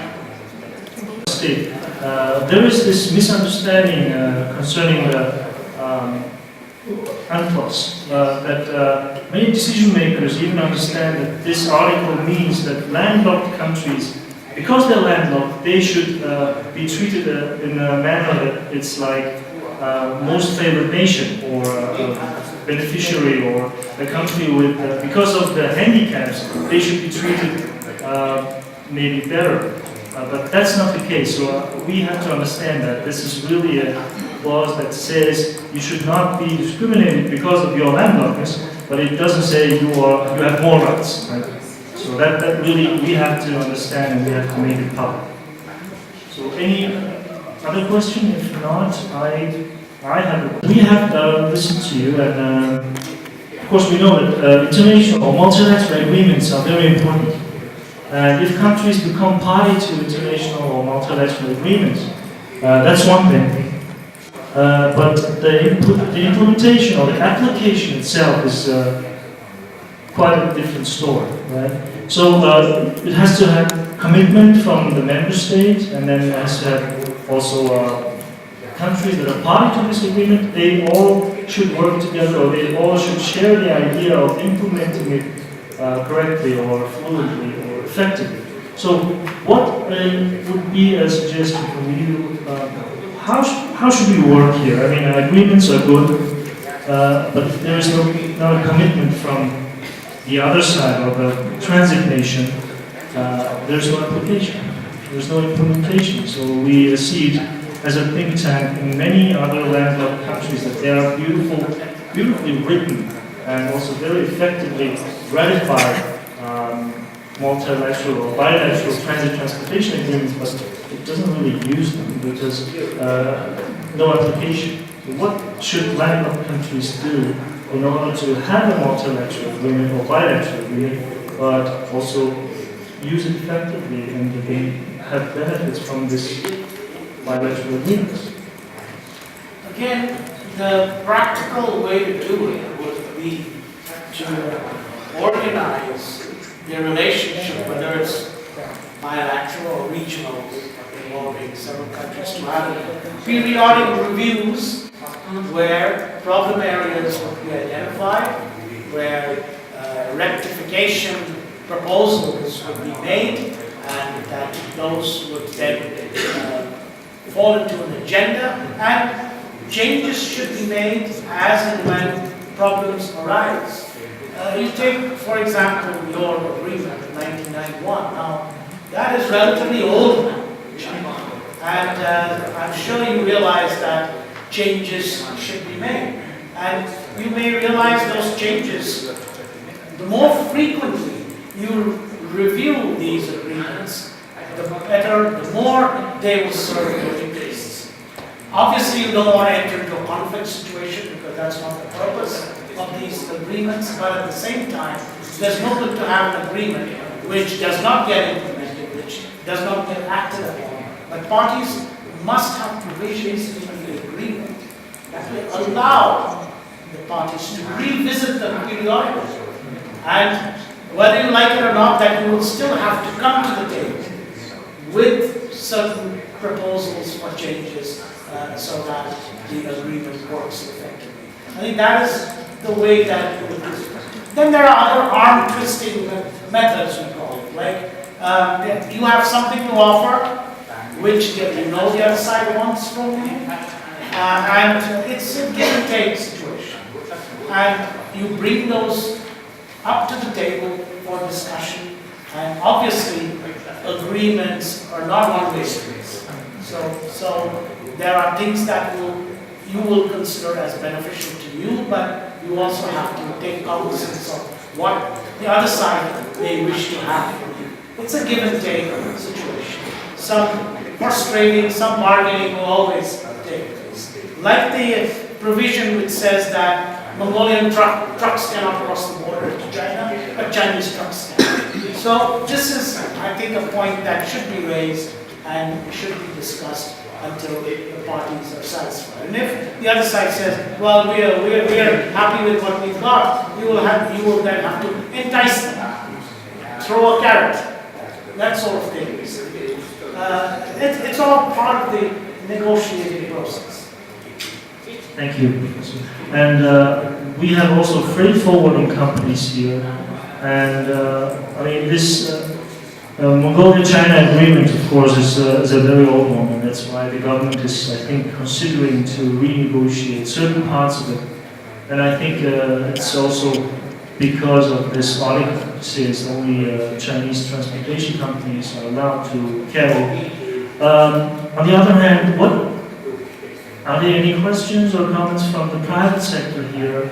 We have already two, so please bring the microphone to the first person here. Yes, thank you.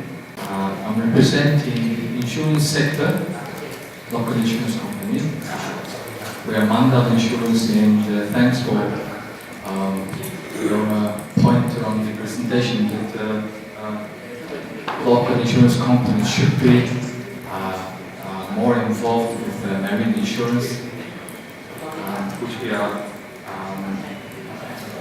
increasingly spending our resources and interest into this kind of cases. The first question is, you were right, we lack knowledge in marine insurance because of our lack of marine business. first question is hull and liability insurance mandatory cost for ship owners? And the second question I have. Okay. So the first question is hull and liability insurance mandatory cost for ship owners or shippers? The second question is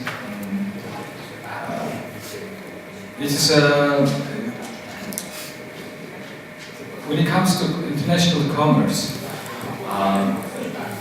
transportation by ship is not only mode of transportation to bring in the goods to Mongolia. So somehow land transportation will have to be involved.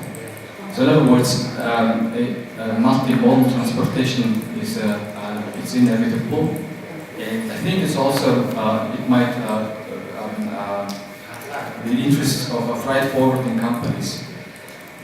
So from the liability perspective, I'd like to hear your comments because there are we know lots of incidents where the goods that been delivered to the end user in Mongolia have been damaged, and who will bear the liability during the transportation?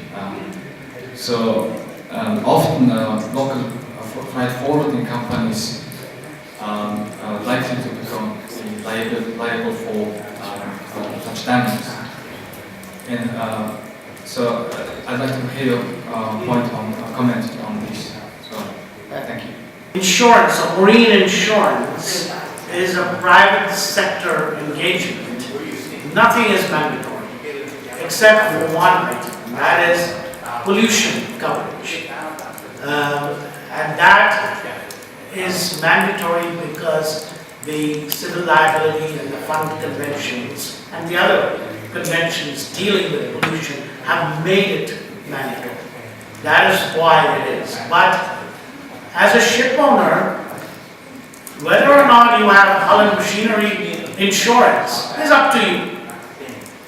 I have actually seen or have experienced ship owners who don't carry that insurance. It's up to them. But then, they won't do business for a very long time if they don't have hull and machinery insurance. For example, they won't be able to get a mortgage to finance their shipping. Worse than that, they won't be able to get any cargo. And thirdly, they won't be able to get in and out of ports without such insurance. So it's the market forces that makes it mandatory. It's not like it's mandatory because it's written into the laws. It is not. Except for pollution and third-party liability insurance. Now, at IMO, there is a move to making third-party liability compulsory through some form of convention, but it is still in the process. Up to this point in time, it's only pollution damage which is mandatory in terms of third-party liability. But the way the shipping business works, that no ship owner in his right mind would operate without hull and machinery insurance or without third-party liability, because very soon he'll go out of business. And that's basically it. He's not going to get cargo. He's not going to be able to get in it. If you're looking at the fashion market, the garment market, the clothing market, anywhere in the world, Europe, North America, Far East, Middle East, etc., then this is a product that is going to sell enormously, in my view. But like in many other areas of export, marketing is very important, because it's only through marketing that people will come to know that you have this product. If you don't market yourselves, then people will not even know that there is such a thing called Kashmir and that thing. Mongolia is the second biggest country in the world for that. It is really a question of how well you market yourself. And it really has, in my view, nothing to do with you being landed. So you can enter into numerous other fields, service industry, for example. you can be exporting expertise. If it's homegrown, you develop it here, you can export that expertise to your neighboring countries or anywhere else in the world. And many countries are actually doing that. And that also, again, has a really low bearing on the fact that you are a landlocked country. You should not feel yourselves limited by being a landlocked country. If you look at various options that you could pursue in marketing yourself as an export country in many ways. The only reason why we talk about high value, low weight is because if you have high value, low weight, you don't need ships. That's the only reason. Okay, you can use aircraft, you can have other means of transportation that you can use instead of relying on.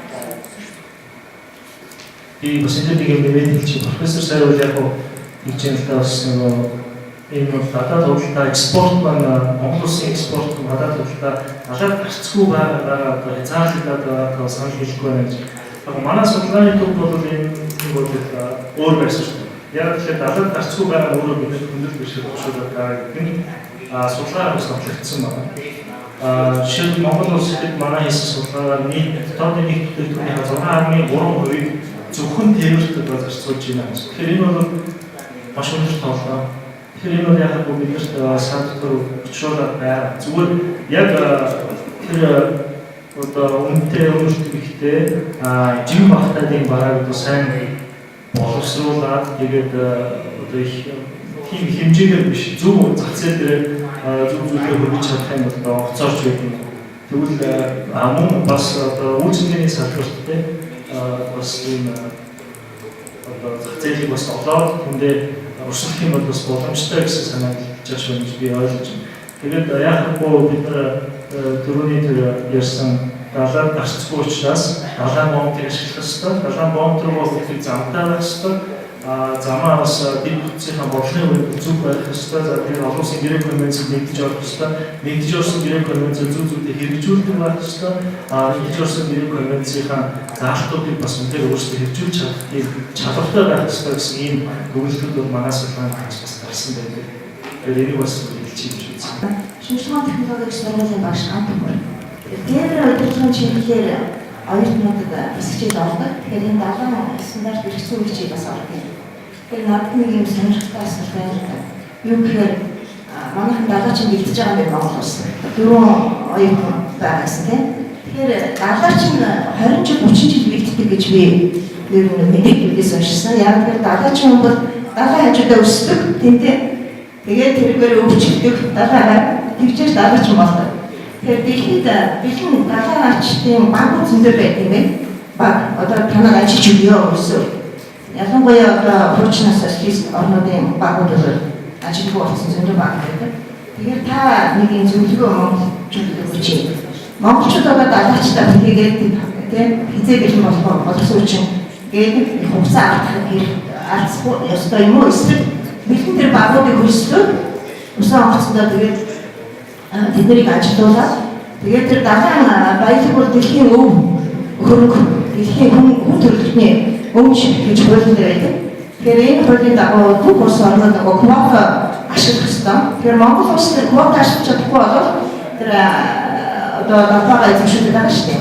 Тэгэхээр тэр квотагаа далайн баялагаа бид нэр бушуухан яамтай тэр олборлоод борлуулаад олгоод яг тэр далайн бүтээгдэхүүний зах зээл асар хөрмөн хаач айч зах зээл худалдаж авдаг. Өөрөөр бүтээгдэхүүнийг борлуулах асуудал байдаггүй. Тэр бүтээгдэхүүн бүх улс орнуудын бүтээгдэхүүнийг ч авъя гэж бүх хэрэглүүдэд тусан онгоц эрэнгүүтийг булаацлаад авдаг. Тэгэхээр бид яах хэрэгтэй юм бэ? Далайчтай бэлдээд хүлээх үү? Эсвэл далайчны багыг үүсгэх ёстой юу? Энэ талаар зөвлөгөө өгөөч. Та далайч байсан гэсэн. Тэгэхээр өөрсдөө хамаарчаас хэлж байна. Very interesting question, Professor. That's actually the topic we were covering during lunch. She was saying that seamen actually are born next to the sea. So, but we also have examples that are not the case. And I think that's going to have just something So first of all, please, Professor, your answer, and then we would like to bring it to the Maritime Administration.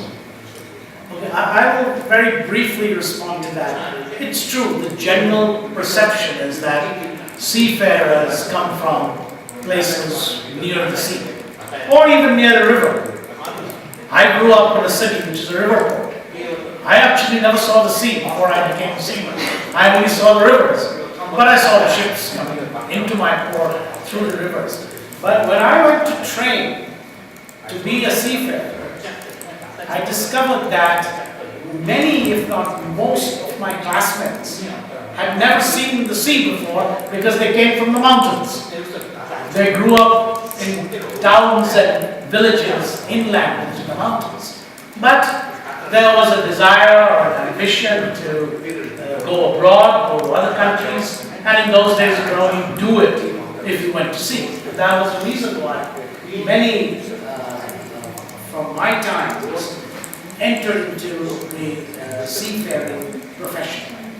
So I don't think that it is absolutely necessary that you have to come from the sea or come from around the sea. In fact, let me give you a little anecdote. When I was an examiner for seafaring examinations in the Caribbean, and I had a candidate, and he was actually Scandinavian, who came to my examination hall and told me that I think I should get a certificate from you because I grew up by the sea.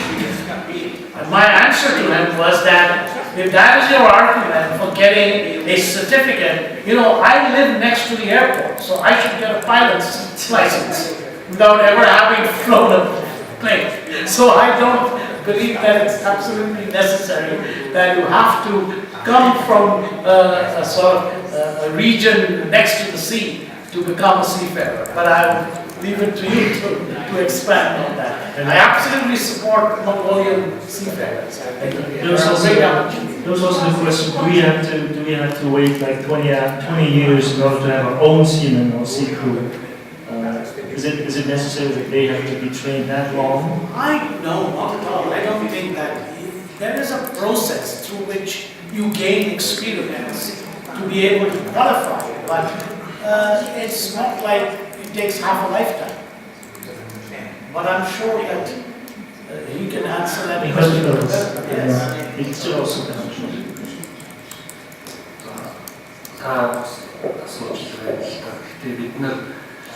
Дандаа хүн дээр юм хийх гэснээс өөртөө ч гэсэн бас хийх юм зүйтэй бахаа гэж бодож байна. Тэгэхээр бид бол одоо сүүлийн үед хийгээд байгаа юм биш. Нэг түрүү бас товч танилцуулж ирсэн. Нэрийг Монгол ард улс гэдэг байхад энэ бодлогыг хөгжүүлээд явж ирсэн. Яг нь шинэ салбар бид бас энд оролцох боломжтой байна. Боломжуудыг маань профессор тайлбарлалаа. Мэдээж биетэй дэлхийн зах зээл дээр одоо Мянмар, Филиппин, зөндөө хям ажиллаж байна. Гэхдээ бид нар энэ салбараас хүчээ үзье. Бидний өөрийн гэсэн болсон хүчин маань биднэрт хэрэгтэй. Тийм учраас энд яг нь дэлхийн үнээрхээс өөрсдөө хийгээд явах бас арай илүү байх баха. Тэр бидний хамтарсан компани хэлбэрээр өөрсдөө хийгээд явах гэж шүү дээ. Тал нь Монголд оролцолтой. Нөгөө эдийн засгийн үр шиг юмнууд маань тийм учраас энд бас устдаа ихээс өөрсдөө хий. Энэ залуучууд маань маш их оролцож байгаа. Бид нар тэрийн дэв сургууль гэж байгуулсан байгаа. Энд бас далайн анги нэгдээд явж байна. Гэхдээ шууд далайч юм биш. Энэ хууль хэрэгцсэн чиглэлээр тийм бас мэдлэгтэй боловсролтой залуучуудтай болёо гэдэг дээр бас манлайлаад явж байна. Өнөөдөр ихэд тэрийн дэв сургуулийн бүгд ирсэн уулзалтанд оролцлоо. Тэгэхээр заавал бусдаар хэлээсээ Монгол сонсоор нэг үзэгдэх юм ийм байхад бид хичээж байна. Энэ 15 онд энэ далайчид бид тэгэхээр соноксуудаараа тохиролцсон байгаа. Мөн 12 хүн солонгосын зардлаар бид нар бэлтгэхэд байгаа. Монгол улсаас засгийн газраас ямар ч санхүүжилт гараагүй бид нар өөрсдийнхөө хүчин чармаалтаар хийж байна. Одоо их далайн их сургууль бид нар магистр хамгаалсан 5-6 хүмүүс байна. Энэ салбарт ажиллаж байна. Мөн цаана сурч байна. Улсын орны улс төрийн лекцийн хайлт дурдсан. хөдөлгөөн онгоцны ахмад биднэрт байж байна. Сайлаа бэлтгэс саваа бэлтгэдэг. Ямар ч байсан бид нар хөдөлгөөн онгоцтой болно. Одоо саяхан манай зам тээвэр явах гэдэг онгоц авлаа, вогон авлаа. Дахиад 2-3 жилийн дараа дахиад хөдөлгөөн онгоц уулзаж авах байлгүй. Тэгэхээр ийм их ирч хүчээрээ бид нар уушаа явъя гэсэн бодлоо байна. Томчхондоо баярлалаа гэж бодож байна. Баярлалаа. Энэ далайгийнхаа Монголд нэг ийм ойлголтоор мигийн зөвлөмжтэй байна. Монголын далайг мандуулсан хөдөлгөөн онгоцууд ихтаас амьддаг. Тэдгээр дандаа болж өчгөө нөгөө хоригтой бараад ирдэг аз хүрсэн. За тэгээд одоо муугаар бодоход ямар нэгэн хяналтанд ороод баригдвал тэр Монгол улсын далай мандуулсан онгоц хоригтой бараад ирлээ гэж гарна. Гардаг гэсэн ийм л ойлголт яваад байна. Айгуулдаг болох үеийн чинь жилийн өмнө хэдэн сарын өмнө Монголын далайд онгоц гівсэн байсан яа гэж юм байна. Тэгэхээр ийм ойлголт яваад байдаг. Энд явагдуулаад хоёр асуулт байна.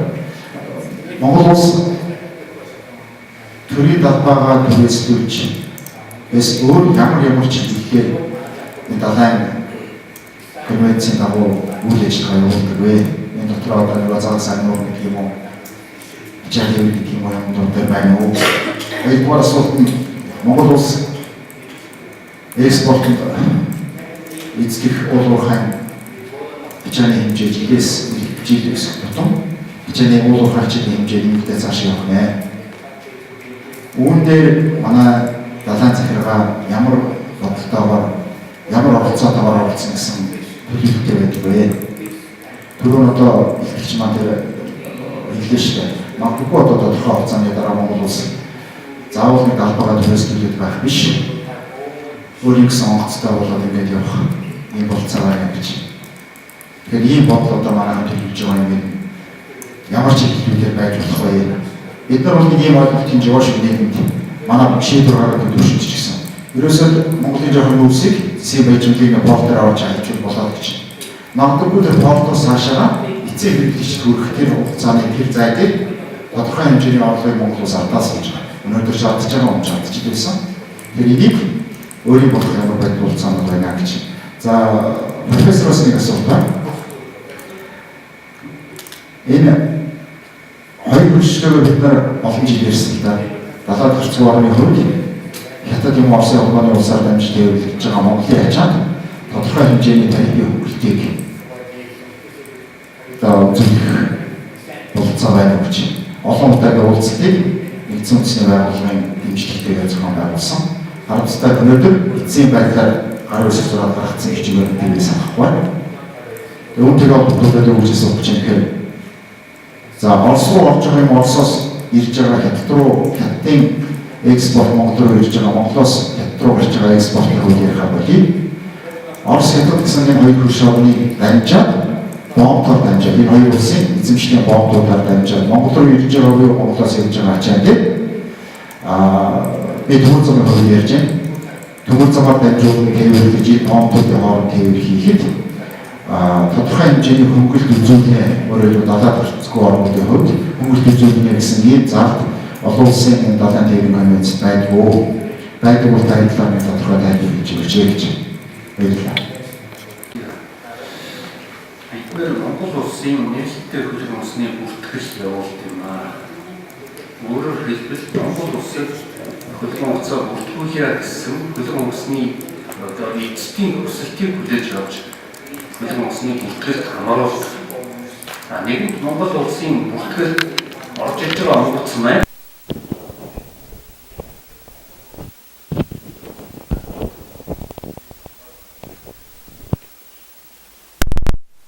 юм бол одоо байхгүй. Тэгэхээр хөдөлгөөн онгоцоор бол ямар улсууд бизнес хийдэг вэ гэхээр хөдөлгөөн онгоцны эзэн болов эзэмшигчд маань өөрсдөө болцоо хувийн хвшил байдаг. Хувийн хвшил өөрийнхөө компаниг дампууруулахын төлөө тэр хоригтой ч юм уу, зэрсэг ч юм уу, тэр бараа тээвэрлээд авахыг хүсдэггүй. Тэгэхээр яг нь бидний туршлага бид бол 2001 онд анх энэ бүртгэлийн журам энэ байгуулж авсан 2003 онд анхны нээлттэй бүртгэл хийсэн.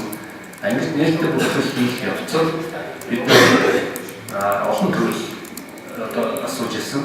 Бид нар зорчигч тээвэрлэх зөвхөн ачаабаараа тээвэрлэх зар сагнуур гэсэн ийм 3 төрөлтэй бүртгэлээ хийж эхэлсэн. Гэтэл мэдээж зорчиг тээвэрлэх асуудал бас хүндрэлтэй юм шиг байна. Саяхан одоо Солонгос олноор хүний аймагаас өргөдлөө шүү дээ. Энэ туршлагуудыг ер нь цаашдаа хийцүү юм байна гэдгийг үзээд 2005 оноос эхлээд зорчигчдод тээвэрлэхээр болио. Замун зар сагнуурын асуудал байдаг. Зар сагнуурын жижиг онгоцнууд манай бүртгэлд хамрыг бид нөгөө туршлагуудаас авчихсан нөхдүүд нөгөө загсыг чинь түрүүн дээр ажлын юмс асууж ирсэн код гэх юм зэрэг юм хэлсэн. Тэгэхээр тухайн иргэний дагаж загснууд нь байдаг юм. Тэгээд иргэний улсууд хоорондоо нийлээд код гэж юм гаргадаг. Тэрнээс биш их талаар заг сагнах ямарч боломжгүй. Тэгэхээр нөхдүүд очиж булгай хийгээд янз бүрийн юм анхны одоо 2003 оны үед бол гарч ирсэн 3 он. Тэгэхээр бид энэ заг сагнуурын чиглэлийн онгоцыг бүртгэх шаардлагатай байна гэдгээр биелээд болсон. Ер нь бол энэ хараатай зөвсөрч гэдэг юм уу, хараатай улаан агенсан гэдэг юм дулуул зүйл байхгүй болсон. За түрүү хэлж байна. Энэ бас төрөж асуудалтай холбоотой нөгөө хямд ажиллах хүчтэй одоо Монголын холбоотой онгоц живсэн гэдэг нэг саяхан юм хэллээ. Энэ бол яасан бэ гэхээр бид нар Хонконгод бүртгэлтэй Хонконгийн эзэнтэй ийм онгоц Монголын хөдөө усны бүртгэлд хамруулъя гэдгээр сэтгэл тавьсан. Энийг бид бүртгэж авсан. Тухайн онгоц осолцсон шалтгаан байгалийн дамжиг байсан. Тэн дээр ажиллаж байсан улсууд нь одоо ажиллах хүч багтай хойц томсын ажиллах байсан учраас тэгээ бид нэг одоо юу гэх хаалттай холбоотой улсуудыг бүртгэсэн юм шиг ойлголт автомат нийлэгдэж байгаа. Яг үүндээ бол юм чинь Хонконгийн онгоц гэтэл бидний мэдээлэл маань тогтмол гэх юм уу хүмүүсийн ойлголт маань зөрмөрөөс болж ийм асуудал болсон. Тийм учраас энэ дээр бол хайх байвал алгаа. Дараагийн дугаард хэлэхэд бид нар бүртгэл хяналтыг хийдэг боловч дээр хөдөө өмсний эзэн өөрөө хувийн гэж биелсэн. Өөрийнхөө эзэмшлээд ямар нэгэн харилцааны төвлөрөлийг зөвшөөрдөггүй. За тэгээд иргэний улсууд байна. Бомтын улсууд байна. Бид нар чинь бомтын хяналт шалгалт, иргэний хяналт шалгалт гэдэг. Биднээс илүү бас хяналт шалгалт хийх улсууд байна. Яагаад гэвэл хөдөө өмсний эзэн нэг бомтонд очтоо тийм зөрчилдөд очих юм бол саад болчихдог. Онгоцонд мөчнөө явуул тавьдаг. Тэгэхээр тэр хүн ачаараа бушуухан буулгаад дараагийн бизнесээ хийх сонирхолтой болохоос биш ямар нэгэн зөрчилдөд очиж зогсоол иргэдэг байгаад ахыг хэмж хүсдэггүй. Тийм учраас ийм олон талын хяналт шалгалтууд зөвхөн Монголын хяналт шалгалтаас гадна иргэний тэр бомтын хяналт шалгалтууд давхар явдаг юм аа. Одоогоор бид нар дээр бол янз бүрийн тийм асуудал байхгүй. За нэг хүний асуудлаас бас бид нар өсөлтөгч нар одоо тийм далайн салбараар мэрэгшсэн нэг багасаа нэг усан дээр ингээд өсөж явцсан улсууд байна. Тэгээд энэ дээр бол бид нар бас зэрэгцээл одоо энэ салбар руу орё судлалын үзийг тодорхой 10 жил болчиход байна шүү дээ. Тэгэхээр энийг манай нөхөдийг ундрахын тулд өсөлтөгч нар маань бас жоохон буруу чиг юм энэ салбарт чадваргүй улсууд хүртэл ингээд хийгээд дэвшил гаргаад энэ нөхдүүдийг ингээд яриа гаргадаг. Энэний өөрсдөө зориг санаатай гаргасан манай шийдвэр гаргагчид буруугаар ойлгодог, буруугаар хэлэх юм ойлгодог. Ийм явдал байдаг. За энэ үед энэ дэ асуулт байлаа.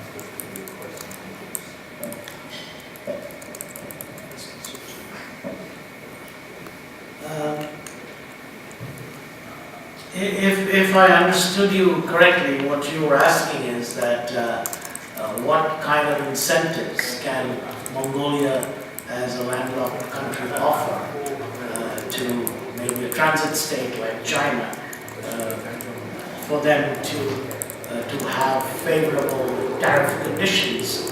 Well, it's no different from any other kind of negotiations that you might enter into. First of all, what you would demand of the transit state is a right that is entrenched in the Law of the Sea Convention and also in the bilateral agreement. So you are simply asking for an enforcement of a right that you already possess. Now, in order to make life easier for the other party, of course you can provide incentives. And let us say that whereas it is your right not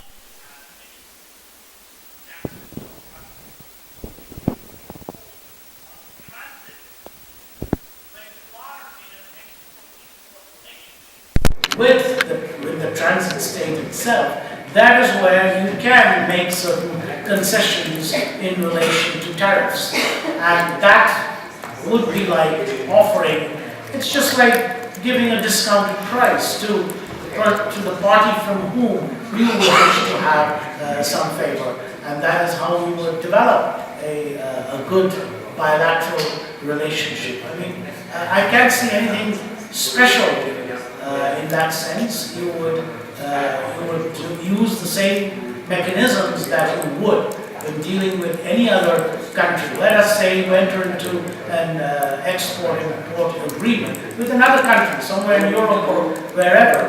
In the negotiations, there will always be some give and take. You will make some concessions from your side in order to get your goods moving into that country, and there will be a mutual kind of undertaking given by the other country with whom you are trading. So these are all matters of trade negotiations and trade agreements bilateral. Thank you, Professor. Thank you.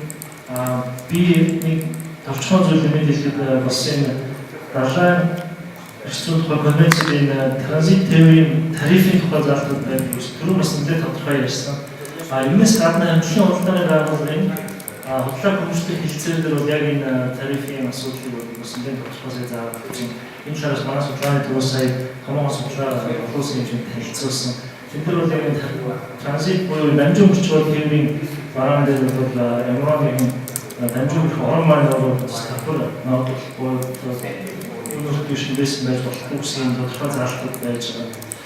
За энэ бол бас тодорхой суулж үзэх хэрэгтэй байна. Нөгөө төгөр энэ загас шигтэй бас яриад байна л да. Энэ бол бас манайхан өөрсдөө яг дараалал загас нь бас нэг түүхийд байдаг юм байна. За тэр нь бас манай бас ашиглах боломжтой байна. Яг ашиглах юм гэсэн асуудлуудыг зэнзээр хардгийг. Манай судалгааны төвөөс нэг ийм хариулт өгдөг л дөө. Энэ загас загас аймаг асуудал өөрөө их том сэдв юм байлээ. Тэгээд ялангуяа ганц жишээ авах Исланд улс зөвхөн загас аймагнаас болоод Европын холбооны гишүүн болоогүй маш олон жил болж байна. Яагаад гэвэл Европын холбооны гишүүн болцоход загас аймаг нөгөө квотод нь ороод өөрсдөө аймаг хэмжээнээс бага хэмжээгээр аймаг болцоод байдаг.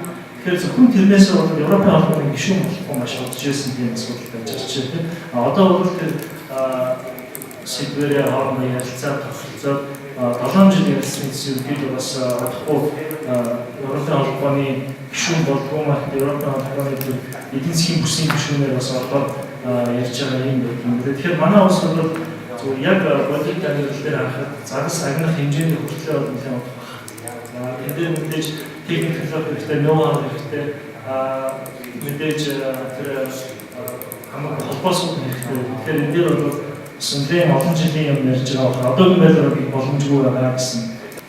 Монгол хүн эсвэл Монгол компани өмчлөлтэй тэгээд яллаад технологичтэй болж байгаа тийм усан онгоц байдгүй өөрөө нэгсэндээ Монголын компаниуд ч юм уу хүмүүс усан онгоц авсан зүйлүүд байдгүй. Тийм бол энэ Монголд бүртгэлтэй хостоо байх уу эсвэл өөр бас биш юм уу тийм боломжтой юм. This professor question for professor. I think there were times shipping industry was. I think there was time the shipping industry was very profitable. Demand and heavily outweighing the supply of shippers. But in present time, in your opinion, is it still profitable kind of investment, considering Mongolian interests, investing in the shipping industry, or has the market saturated? What would your opinion? The question of the market being saturated. Experience shows that the shipping industry moves in cycles, and they are 7-year cycles. One of the leading authorities on the subject is one Martin Stopford, who's got a textbook on maritime economics, and everybody cites his book. You go through 7-year cycles. So if at any point in time, if you're saying now that shipping is on the decline, you can be sure that shipping will not be in decline forever. It depends on which part of the cycle you're in. Shipping will always be there, and there are some countries, for example, no matter what, they will always be in shipping, and shipping will always be sustained. One country is Greece. We know about the economic situation in Greece, but if you really delve into the economic situation, you find that the Greek ship owners have not suffered. And the Greek ship owners are still in business, doing well, but they have diversified. And that is true of any other players in the shipping business, that you go into a decline at a certain stage, but it's usually temporary, because you may be in the back part of the cycle at that time, but it is bound to then go up again. And that happens with many other things, like you talk about the housing market in the Western countries. Since the great meltdown of mortgages, everything went down. People were losing money, you were losing your homes and stuff like that. But again, it is picking up. So it's no different. Shipping, in fact, is not an overly volatile industry. It moves in cycles, and it's relatively stable on the whole. That's what I would say, as far as investing in shipping is concerned. Okay, thank you very much, Professor. And because of the pressing time, we have to conclude. And what a day! Thank you very much, Professor. It was a very interesting presentation, and as you can see from the questions, there are so many questions coming from the audience that raised interest. And I hope that everyone has received useful information on that. I just would like to make a very short housekeeping notice here that with permission of the professor, the entire... It's not... okay. We will provide the presentation on our website. But we have one more answer from Mr. Ifa.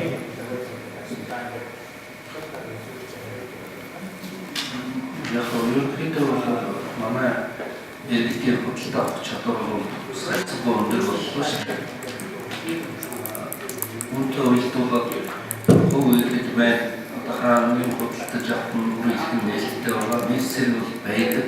Тэгэхээр Монгол улсын ер нь хөдөлтөж авсан хөлбөмбөг заавал Монгол улсын бүртгэл байна гэсэн ойлголт байна. Бүх улсууд нээлттэй бүртгэл явуулдаг. Яг энэ талаар одоо тэр бизнесмен тийм онцлог гэж хэлэх боломжтой байна.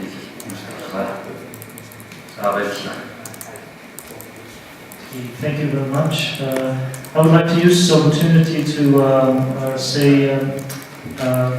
express my gratitude to Professor Mukherjee for coming to us. And I hope you enjoy your stay here in Mongolia. And your presentation was very useful, very interesting. And I hope I am speaking on behalf of the audience as well if I say it was very useful to us all. And we would like to thank you again for coming to us. I would also like to take this opportunity to thank our supporters, the Embassy of Canada, and also Mandal Insurance, and also our co-organizers, Ministry of Trade, Ministry of the Road and Transportation, and also Maritime Administration. And we are looking forward to our cooperation in the future.